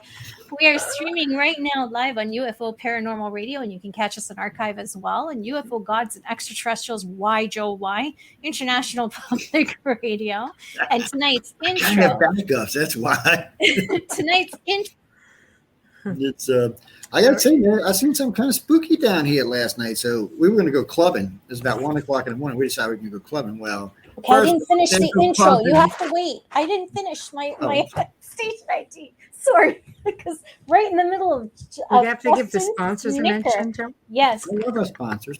Dr. Snick, the sonic surgeon, is an award-winning composer. You can find him on Amazon and on Facebook, and you can purchase his music. He's got great new albums right now for Halloween. He does our intro and our outro, and that's also you're hearing his voice. He is phenomenally talented. Yes. It's just so amazing. And also, of course, right from the beginning, from the start to today and every night, the good people at Folgers Coffee. Thank you. Yes. Whew, okay, Joe. Oh yeah, I'm dying. I haven't had no Folgers this week. I've been drinking old nasty California coffee. Oh, should have brought some from home. I was gonna say, what do they have at the hotel? I don't know. It tastes like water, whatever it is. Because you're on the West Coast. It's a little bit Let's get back to weaker. spooky stuff. What'd you get? So What'd you find? this was weird last night. We were going to go clubbing, and we couldn't find any clubs, right? Because between COVID, California don't stay up much past 2 anyway, except for specialty clubs. And so we're looking around. We decided we're gonna go back to the hotel. We're just walking, and there's this big couple fighting, effing this, effing that, effing this. I'm like, what the hell's going on? So we went to walk around them. As we did, there's a breezeway going down between two buildings, and you seen something come from between the fight, like it was in the fight, or maybe it was in somebody in the fight, and it just was a shadow, black shadow came out and just slowly moved down the middle. Wow. There was 3 of us that seen everybody scrambling for the cameras. Of course, by the time we got a camera out, it was gone. But I got a picture, but all I seen was blackness. Right. It was creepily weird. So we were bored, so we decided to walk around the other side of the building and see what we could see. Yeah. And it looked like from across the street, on the other side of the street to the other building, it looked like something went right into the building. And the funny part was when we walked over there, you could feel it felt warm. And when you pulled your hands down, it was like almost like an ash on your fingers. I have no idea what the hell it was. I really have no idea. We're in the older part of Los Angeles because we're staying at the Roosevelt Hotel. So it was creepy, weird, whatever it was. I don't know. Josh, I have no idea what it might have been. Shadow people, might have been something else. It was weird to see it. And then one of the writers was with me. He goes, "Oh yeah, because we're with Joe. We're going to see horrible, scary shit." Like, Well, you're in Hollywood, right? yeah. So, There's a lot of History over there. Yeah, there's a lot I've of been to history. Hollywood. There's It's a lot so of full of ghosts. history and there is. sadness and Well, the I got power into. of dreams. Yeah. I managed to get into 2 movies while I was here, totally by accident. Of course you would. Well, no, Did they you were see- filming across the street. I didn't know what the hell they were you doing. mean you were filmed? Well, I would imagine Yeah, that so happens a I lot decided there. I was going to cut through this building because I wanted to get something to eat. So when I came out right in the middle of a set. Of course you did. And the guys are looking at me. They're filming away. He's looking at me. I'm looking at him like, what the hell did I stumble into? And these two guys come flying by me, and I'm looking. They're going to leave it. The guy said he made me sign a waiver. They're going to send me a check too, because I look like I had this like surprised idiot look on my face. Like what the hell was this going by me? I was like, so he said it was a perfect reaction. He said, "You should have said, you know who I am." Yeah, so he's going to send me the title and all of it. And then this morning we were coming back from the beach on Highway 1. And we I don't know how we ended up in the middle. I rented a Maserati, and nice. So convertible to a beautiful car. And so we cut through it, and the guy's looking at it. He's saying something, and he said, "Punch it." So he's punching. I spun around, went the other way. They're going to leave that in the movie too, like I was running from somebody. It's a beautiful car. They're renting. They were renting across the street. Nice, Tell you though, man, every alleyway you pass smells like marijuana. Everyone. Well, that's downtown Toronto smells like that too, though. And you'll see lots of Maseratis downtown. I'm not used to smelling pot all over the place when I'm walking. I'm not from the city, man. You can't do that. You can't walk around smoking. I mean, you can smoke. You want to take that down. I know. I had to go, Zach, man. No. I know, but it's highlighted on there now. Yeah. Yeah. Hollywood, and we're on Hollywood. But not everybody brews Verona. That's I can't get Folgers here. No. I'll send you something.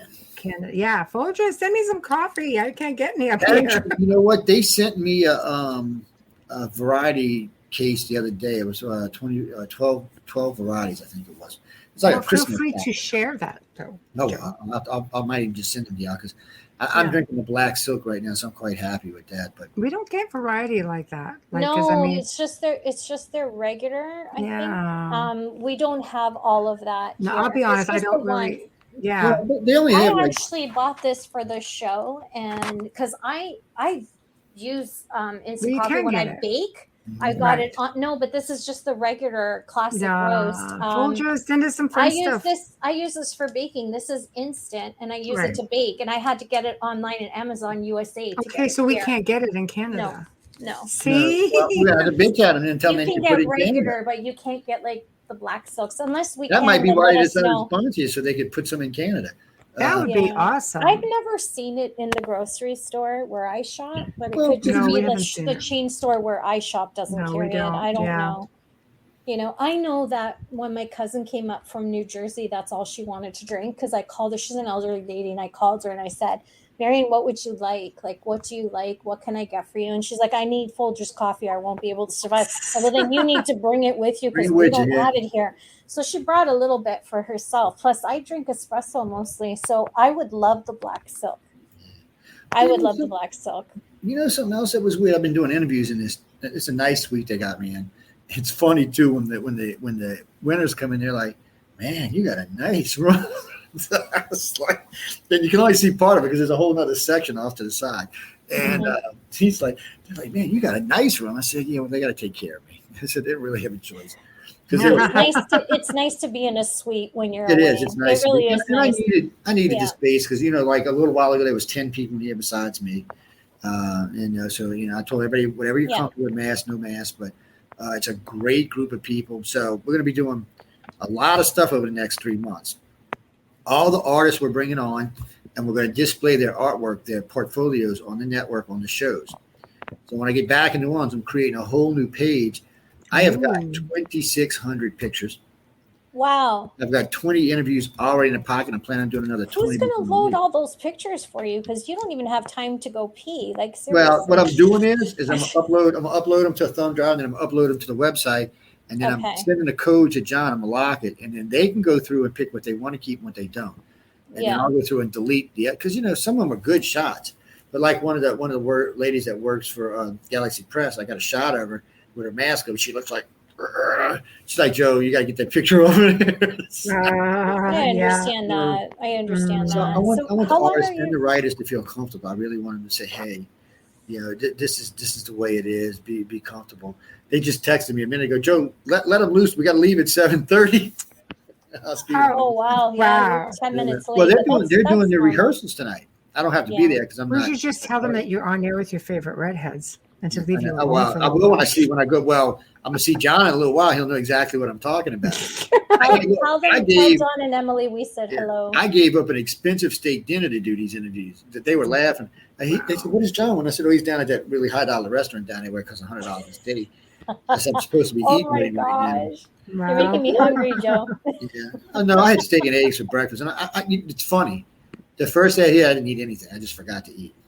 You were busy. The second day, I ate a hamburger. So today, I've actually eaten some food. I ate steak and eggs this morning. I'm going to eat later on tonight when I go downstairs. But it's a weird town. I've never lived in a town that closes at 11. Like, what kind of freaking hole in the wall is this? Really? They're closing. Hollywood? You can't find a convenience store after midnight. I'm like, what the hell? Oh my God! Even Toronto's open till it's like the Twilight Zone or something. I'm waiting for Captain Kirk to come out and be weird. Is it because of the pandemic that their hours have changed? Los Angeles, when I used to station down here, no club stayed open past 2 a.m. They do have some late night clubs, but you're usually going to be a member to get in. It could be on the weekends too, or different. Well, Friday night, I got some friends coming in. They're going to take me out bar hopping. I said, well, it got to be Friday night because I'm going to be on a plane 7 o'clock. Well, I'm leaving for the airport at 7 Sundays. But you don't even drink. Oh, you're coming. You're coming back. I drank last night, honey. You drank last night. That's why. You're I was sucking White Russians down like they were candy. Oh my gosh! Good for you. Well, that's another thing. So we went to 25 to go get a drink. They were closed at 11. So then we went to the main bar in the lobby. They closed at 12. Maybe I want to drink. What kind of hotel? So then the guy says, we got a pool bar. I'm like, really? I said, I head out to the pool bar. And I get I got 2 drinks. I bought myself a drink. I bought somebody else a drink, and they closed. I was like, you're kidding me. But I'll tell you this. Hold on. I don't know if you can see it. The wet bar is full, honey. Wow. So, beware of those macadamia nuts, man. They catch up. They up there. Oh, look. So I got a Coke. I'm hooked on those nuts. They're crazy. I got a can of Coke yesterday and a bag of Doritos out of the bar, $10. I took macadamia nuts out of the fridge, whatever it's called, in the hotel once, and it was $25. I think there was 6 of them in there, but I have a weakness for those things with dark chocolate. It just they go down pretty fast. Like the steak and eggs this morning, $42. Well, Zach says you can help yourself to some In-N-Out while you're there and out there, Joe. And that's the thing. So you need to go to Pinky's and get a real hot dog. The winners were telling me that they got to pay for their own food and they can't use the bar. They first thing they told me, Joe, you can have anything you want, use the bar, use whatever. I said, no. So I like to go out and get my own food and stuff like that. And it's the fun. bar is still a great time. Bloody pricey when it's in your room, though. Everything is $10 chocolate bars, $20 water bottles. That's true. Their current bill at the Roosevelt right now is $150 grand. Yeah, I believe it. If they've got all those they've got a bunch of people, but a bunch didn't show up. Like Preston didn't show up. I was kind of surprised not to see Preston doing it. Oh, really? Wow! I hope he's surprised okay. Too. I hope everything's okay. Well, Dolly was on here a little while ago. Dolly, if you're listening, is Preston okay? Yeah, we want to make sure. I haven't seen her in a while. Yeah. She's his bestie. She was in the chat a little while ago. Yeah, it was kind of weird. I might give him a call when I get back in town because it was weird not to see him. I mean, we had a lot of great people. He maybe thought he was going to feel awkward, but I got to say, the camaraderie amongst the winners is fabulous. I mean, there's no infighting. There's no I'm better than you. I mean, these people got together and helped. Like the writers had to do a story last night in 24 hours to do a complete story. And they've been sharing their stories with each other to help each other get them done. It's. I've been quite impressed with how well everybody's getting along. Even the big guys that are down here. I mean, there's some big names here. We get to see Dune come out before anybody else does. Wow, that's nice. Yeah, so that's going to be enjoyable. So, it's just. Isn't it nice when something runs like a well-oiled machine and you don't have to worry about it? Organized, yeah. I can't wait to see what that feels like. So I've seen Emily twice since I've been here. Right. Yeah, she's really busy. Yeah, she's busy as hell. Yeah. And first thing she does is grab my ponytail. Oh, yeah, it's as long as mine. I was like, Emily. Don't touch me.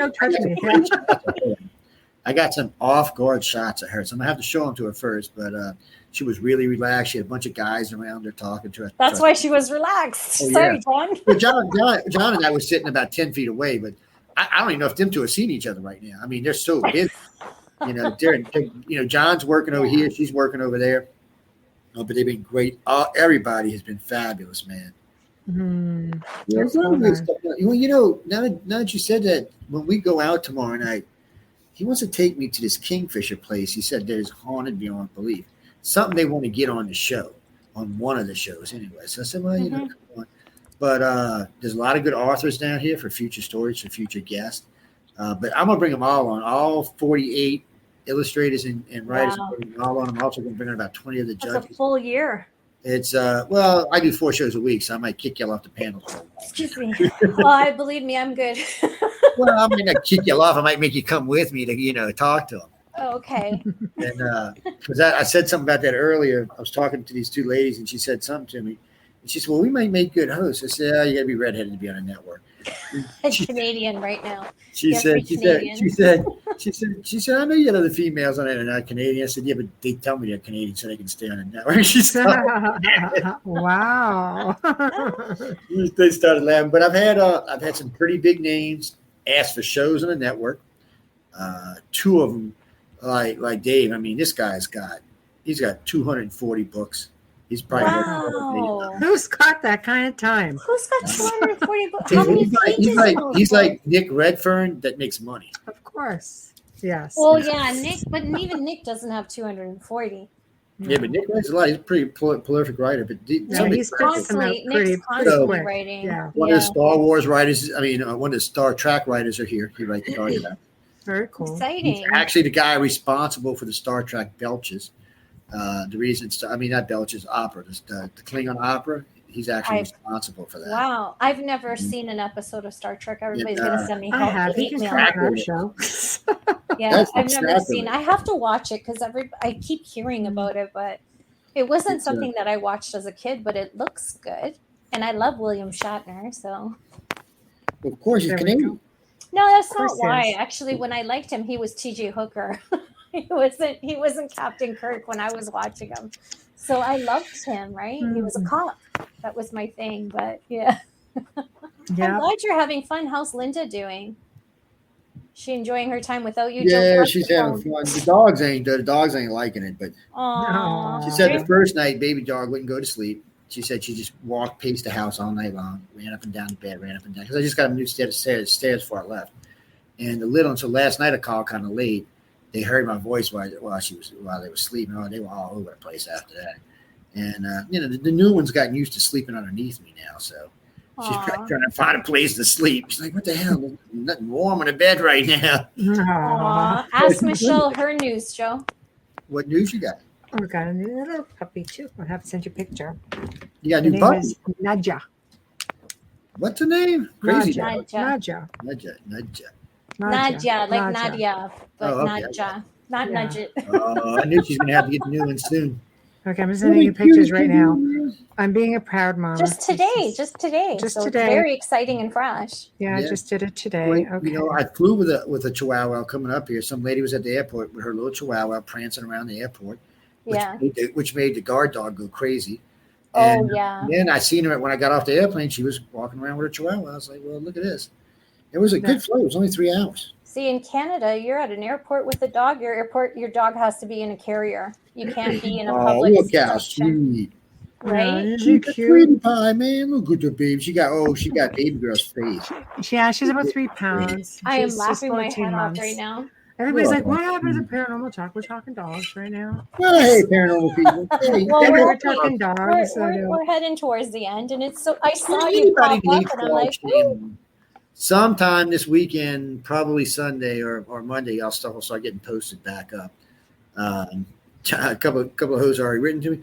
We're not on SoundCloud. He said you probably won't be till Monday. Just calm down.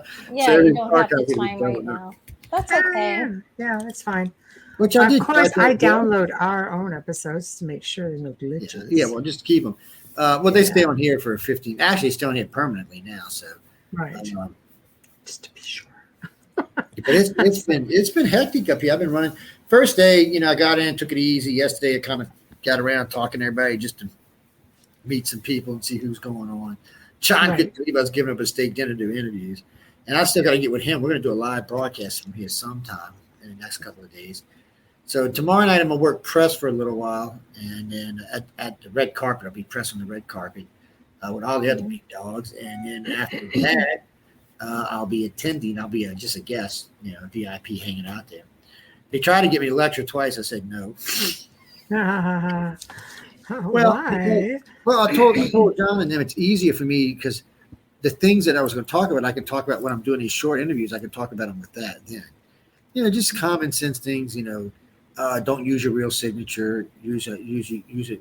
For an artist, you should always have another signature that you sign that's your real one, because people could steal your signature and use it against you. So steal your accounts and stuff like that. So things. How to deal with the media. I said, I'm telling you, these interviews we're doing today are sweet and innocent, laid back. I said, I can do some mean-ass hostile interviews when I want to. I said, but the press in general, I said, you're only as good as your last thing. So if you put out something bad and the press catches it, beware, because they might, use you as a target. Yeah, that's media. I was teaching not to give away the story, just give a teaser, not talk about the whole damn book. I said, just give a teaser. I said, there's lots of fillers you can use, but when you go to talk about the book, I said at the beginning and the end of the shows, we let them push them anyway. So during the middle of the show, I said, just give me a teaser that makes people want to read your book, but nothing that gives away a plot. Because, we get we do a lot of authors on the network, and a lot of them give away the plot. Now, if you get a plot, why are you going to go read the book? No, exactly. If there's too much information, it's like a preview on a film. Sometimes some movies, you see the previews, the trailers, and you're like, okay, I just watched the movie. I'm good. Yeah, it's the best part of the whole movie. Right? All the highlights are in the trailer. I'm like, why are you doing that? Maria, I didn't want a haircut. Sorry. What? One of the writers of Future said, the barbershop will be open tomorrow if you want to come by. Ouch. Be careful, Samson. Nobody cutting on my hair. Yeah, like I said, I'll be in a tux tomorrow, and Saturday I'll be in a black suit with a silk vest, and I don't know what I'll be wearing from now on. All y'all see me in white shirts, all French cuffs. I'll be pretty. You don't have Linda there to ward off all the girls. Be careful. No. These other girls take good care, because I had a couple people ask me if I was married, and I said, well, yeah. I said, and it's like, well, how married? It's like married. That's the question. How married? Married. But a lot of people, when they ask you, are you married? Yeah. Well, how married are you? Well, like 28 years. Yeah. Well, but you see, that's the thing. Sometimes in long-term marriages, the way the marriages change, you become friends, and the other side, the sexual side, becomes something else.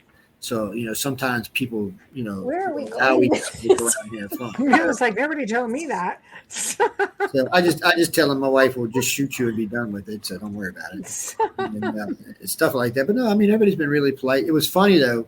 I was on the street last night and I had two women proposition me. The one girl was so scary I wouldn't let my dog do her. And it was horrible. It's just horrible. She looked like a homeless woman or something. Oh, can we cut this part out? That's a good idea. I might send them to Michael. And show with integrity, right? Yeah. But the hot one was hot. But you can't. And then I've had at least a dozen people try to sell me marijuana. Matter of fact, the whole street smells like marijuana.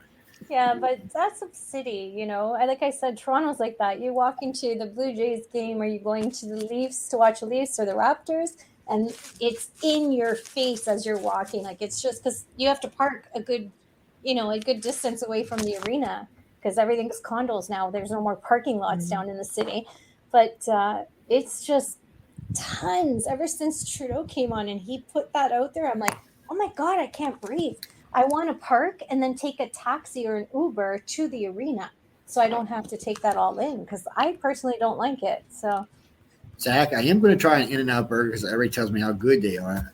I hope they can beat Whataburger or Five Guys, but we'll see. But you also have to go to Pinky's. Isn't Pinky's like the place to go for hot dogs? Isn't that the nostalgic Hollywood? I will look it up. I still got 2.5 days here. And yeah, but you can't be there and not have like that iconic hot dog. Mm-hmm. Oh my God. I couldn't be there and not. I know all the food places when I travel. I have all my restaurants booked ahead of time too. Obviously, there's not too many locals around here, because when I ask them about stuff around here, they're like, "Oh, I don't really know." I'm like, "Really?" And I said, wow. I've just never stayed at a hotel before where the bars close so early. It's just weird. And sometimes I don't want to drink. I might want to fiddle around or eat, or sure, damn Coke's $10 when you get it at the bar. Yeah. Well, they give. That's what happens when you're at a hotel, because Zach says, "Well, LA prices." That's just city. Zach, like any city, you're in a hotel. And he's in a really nice place. So. Oh, I did get a nice round of applause. They had one of the elevators down there. Were shipping stuff in and out to a penthouse, right? Yeah. So I went to the GM. I said, assistant, I said, what the hell's going on? Over there moving stuff around. I said, look, dude, I don't know how many umpteen people you got in this hotel. I said, but it just took me 25 minutes to get downstairs. I said, so I handed over a United Public Radio card to him. I said, you see this? I said, you think you're a big hotel, but we got 14 million weekly listeners. I said, I don't think you want to go there. I said, why don't you do this at night so you're not pissing off all your customers? I came back 20 minutes later, the elevators were open. And I was like, John over looking at me, how'd you do that? I'm like, I got tired of waiting. And I said, I'm cranky old bastard. So there. But I was getting ready to say, so we've been doing interviews. So every now and then you hear this. It sounds like. Oh. I have no idea what it is. At first I said maybe it's a rat or something, but I thought this hotel's got rats. Maybe it's a kinky girl in the next room. I hope not. Oh, I had one of the attendees blatantly hit on me, and she's a sweet, innocent, gorgeous little thing. I said, "Sweetie, thank you." That's all I could say. I said, "Thank you." Well, it's because she knows you're leaving, so she doesn't have to be committed. But it was funny. It was funny. I've been in jeans and a vest on the first 3 days. I've been running around in jeans, a shirt, and a vest. And so I hit the floor today with a nice suit on. Everybody's like, "Huh? Who's this?" Who dat?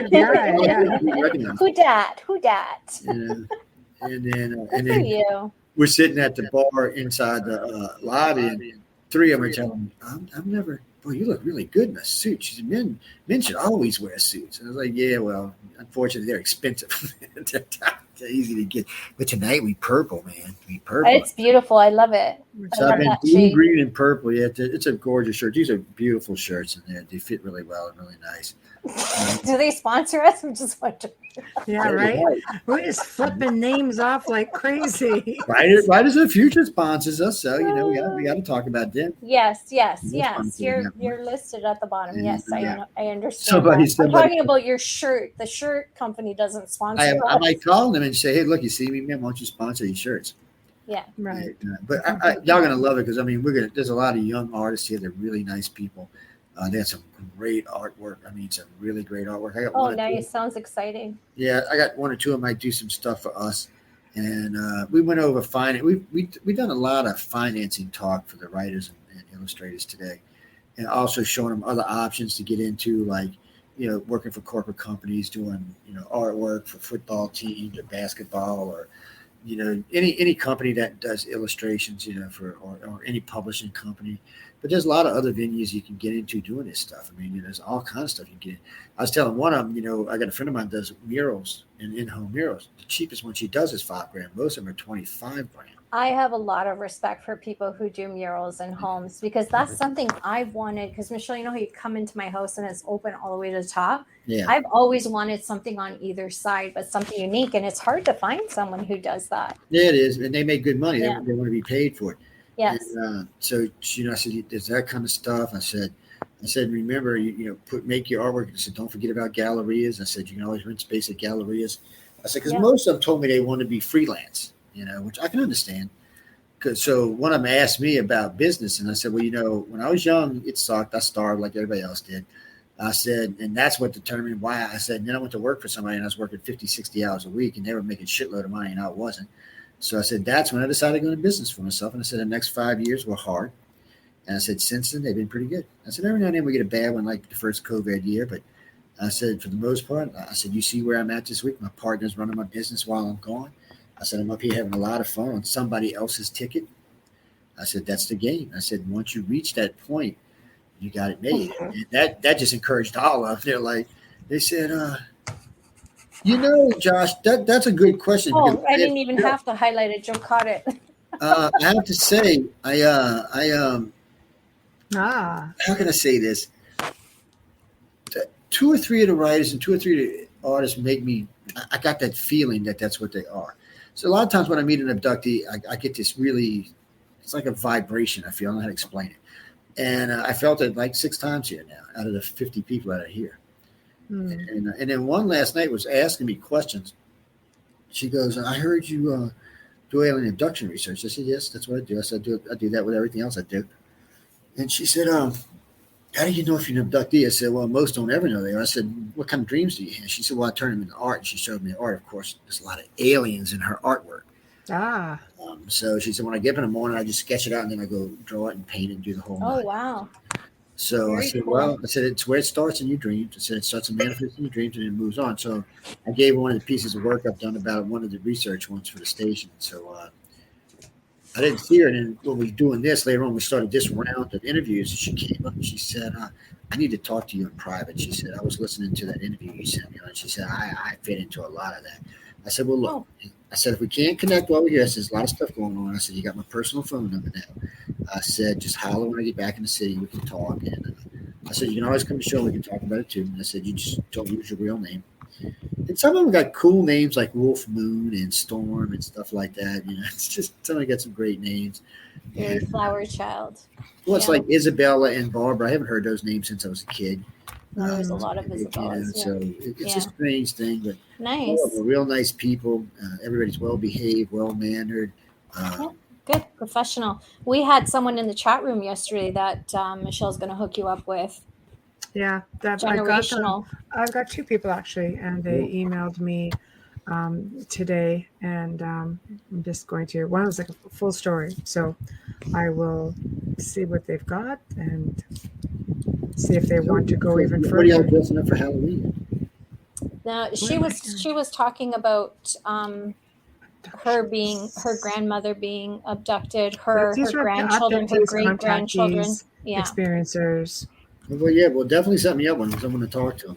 She has a very compelling story. She's done different media, so she was in tonight. So I've invited her. Going to invite her on for sure. But we have two, so interesting. But Josh, I definitely feel like at least two, maybe three of the artists. Actually, I feel like two of the new ones and one of the instructors are. Because I was talking with an instructor after one of the classes he did, and I was looking, he's displaying his artwork. And I said, do you do this artwork from dreams? And he said, what made you ask? I said, I just get this sense that you might be doing this from your dreams. And I asked him something else, and he got kind of sketchy. And I said, no, it's just some of the people I work with, they draw from dreams because it's stuff they either feel or they think. And I said, I noticed you have a lot of alien artwork you've been showing. And he said, well, what makes you think that? I said, well, I work with particular groups of people that may have had some kind of weird dream or contact or something like that. And I said, contact. And first he put his head down, then he looked up and his eyes kind of lit up, and then he kind of pulled back, like, no, I don't want to talk about it. I said, well, look, I can see I'm making you uncomfortable. I said, if you want to talk, I'm going into the lobby. I'm going to sit down for a while. I got to schedule some interviews.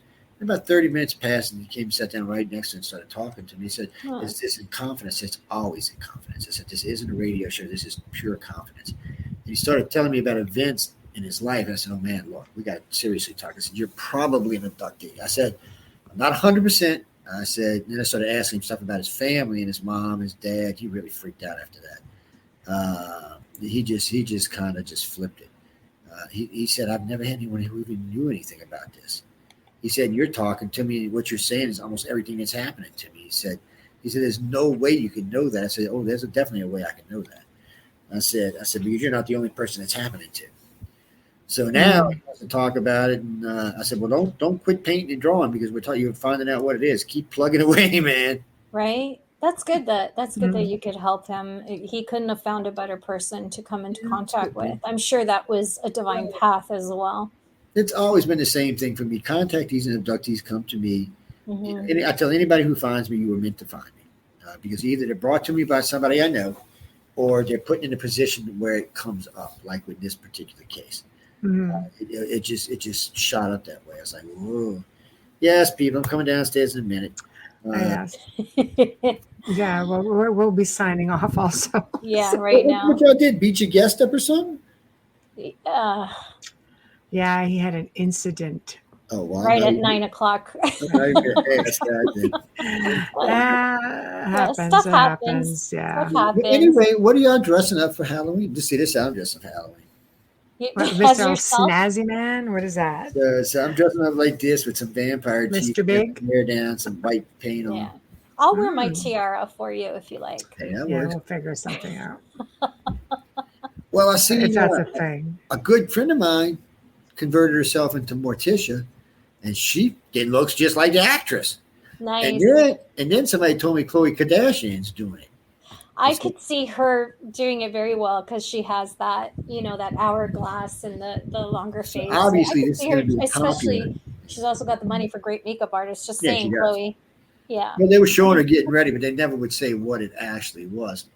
Mm-hmm. There was a lot of speculation about. So, right. I could always be crazy, man.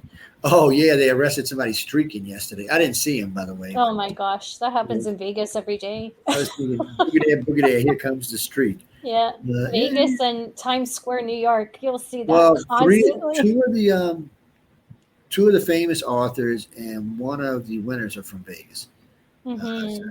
I love Vegas. Interesting. Actually, Josh, they're supposed to be doing shows all day on Halloween. So I don't know how that's going to pan out yet, but I'll be home, so it'll be a lot easier to deal with. I'll probably still be tired from this weekend, next weekend. So. Yeah. I was supposed to be going down to the dungeon on All Hallows Eve, but I think I'm going to skip it. I got so much work to catch on, both in my day job and this job. So, but Sam's been doing a good job while I've been going. He's taking care. Plus, we may have found the rest of the financing for the FM station. So keep y'all's fingers crossed. I met two millionaires. We were sitting and talking. I said, well, if they do what they're saying they do, we'll broadcast from Jacksonville, Florida, to the Dallas, to the Texas, New Mexico line, from the Gulf of Mexico to Baltimore, Maryland.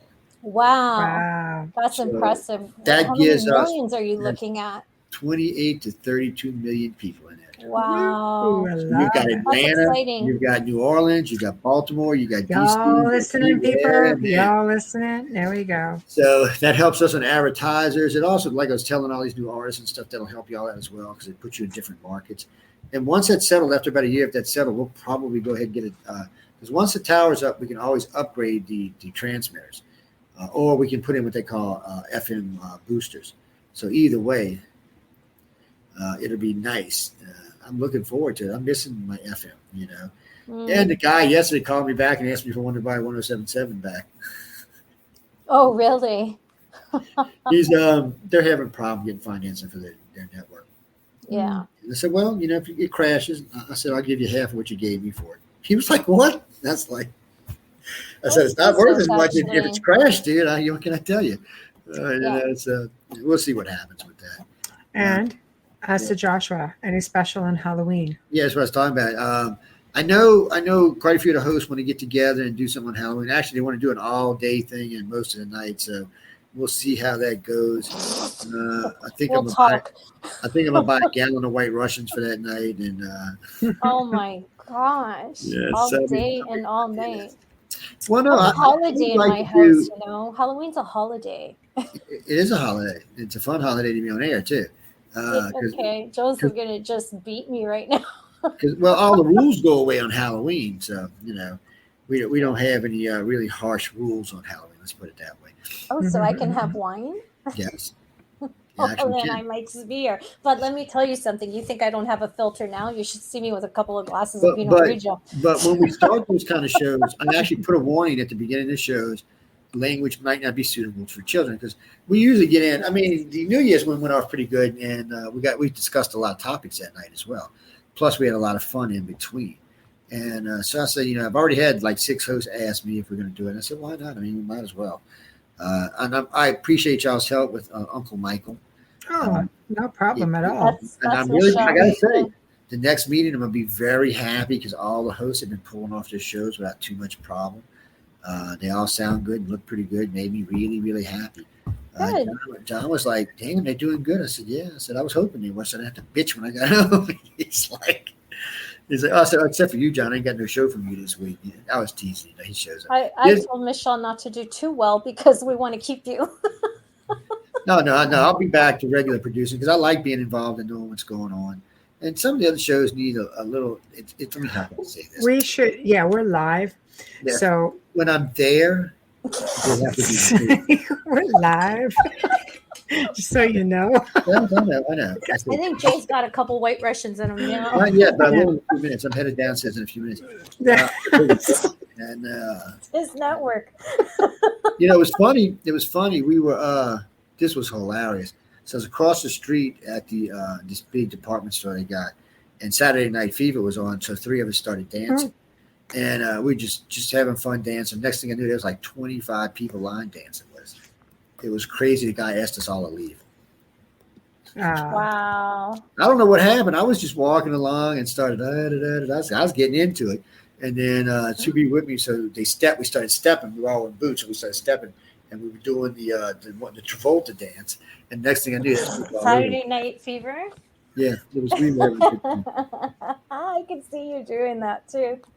Oh, really, Josh? I will go see why it didn't work. It should have was working good. No video or audio. Try it again, Joshua. Well, if not, if it don't work, I will repost it. I'll republish it if it's giving you trouble, because it's a good interview and he was a lot of fun to talk to. I'm gonna watch that one too. I love Neil deGrasse. Yeah, I plan on bringing him back on maybe later. Well, probably next year, because really and truly, when I get back, most of my guests are going to be these people from here. I want to give them all adequate time to really get their names out. John and I will probably do a show. We're going to probably do one tonight and tomorrow, and then we'll probably do a couple after that. So I'm really impressed with these people. So, and I'm not easily impressed at all, man. So it's I just want to give them a fair shot. If we can help them out, we can. We got some potential hosts here. Some of these people have great voices. Some of them don't, but some of them do. And so we might bring in some rookies. Mm-hmm. We'll see. We got a pretty good hosting staff for the most part right now. I got to find somebody for 11 to midnight on Fridays, but I think Dell did his show tonight, didn't he? Yeah, he did. Yeah, he did. Laura Lee's whooping in shape. I think she's been smacking him around lately. I'll just leave it at that. As possible. Yeah. But anyway, I'll let y'all close out. I'm just hanging. Okay. Well, I'm glad you're hanging. Fun, Joe. Yeah. I know. So yeah. Well, I was wanting to drop it and see y'all last night, but it got crazy last night, so that's not going to happen. We had a really good time last night. Yeah, we had a really good time with Jason Hewlett last night. Yeah, he was awesome. It helps he's in radio somebody told too. Me y'all had a good guest on last night. It's one of the authors was listening to y'all show last night. Oh, nice. I was telling him about the station, and he said, first thing he says, God damn, them girls are hot. I said, were you listening to the audio? He said, no. He said, the show was great. He said, I really enjoyed the show. He said, no wonder they do so well. Can I get behind them? I said, yeah, if you want to pay me $2,500 a month, you can. Really? He said, well, if I get a better job, maybe I can. I'm like, oh, look, man. So whatever you think. That's why I leave that hour between us. I shouldn't even say this, but I leave the hour between us and Spaced Out Radio because of that. I'm not giving them that audience for free, so that's why there's hours. We're still live. Dave knows I'm a butthole. He knows that already.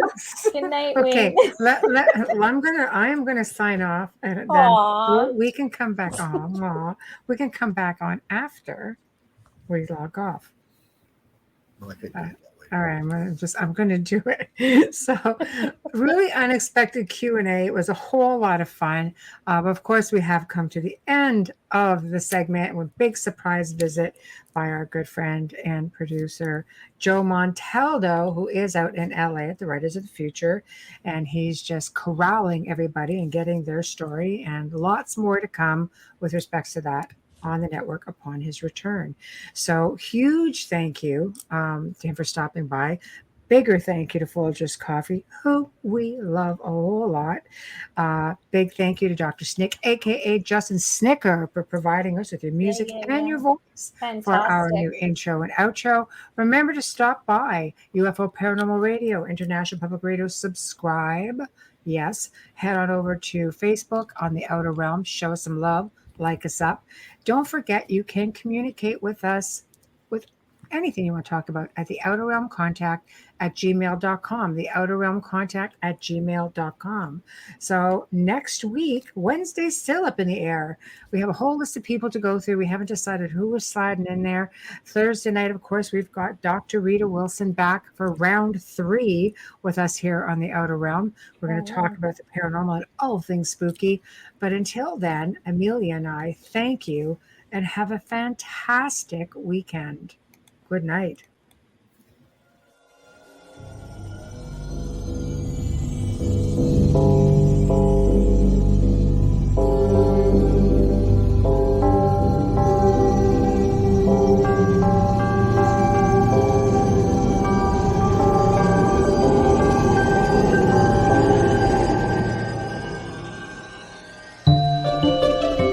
have been listening to The Outer Realm with Michelle DeRoche and Amelia Pisano, airing live every Wednesday and Thursday evening, 9 to 11 p.m. Eastern, 8 to 10 p.m. Central, on the United Public Radio Network, 105.3 FM in New Orleans.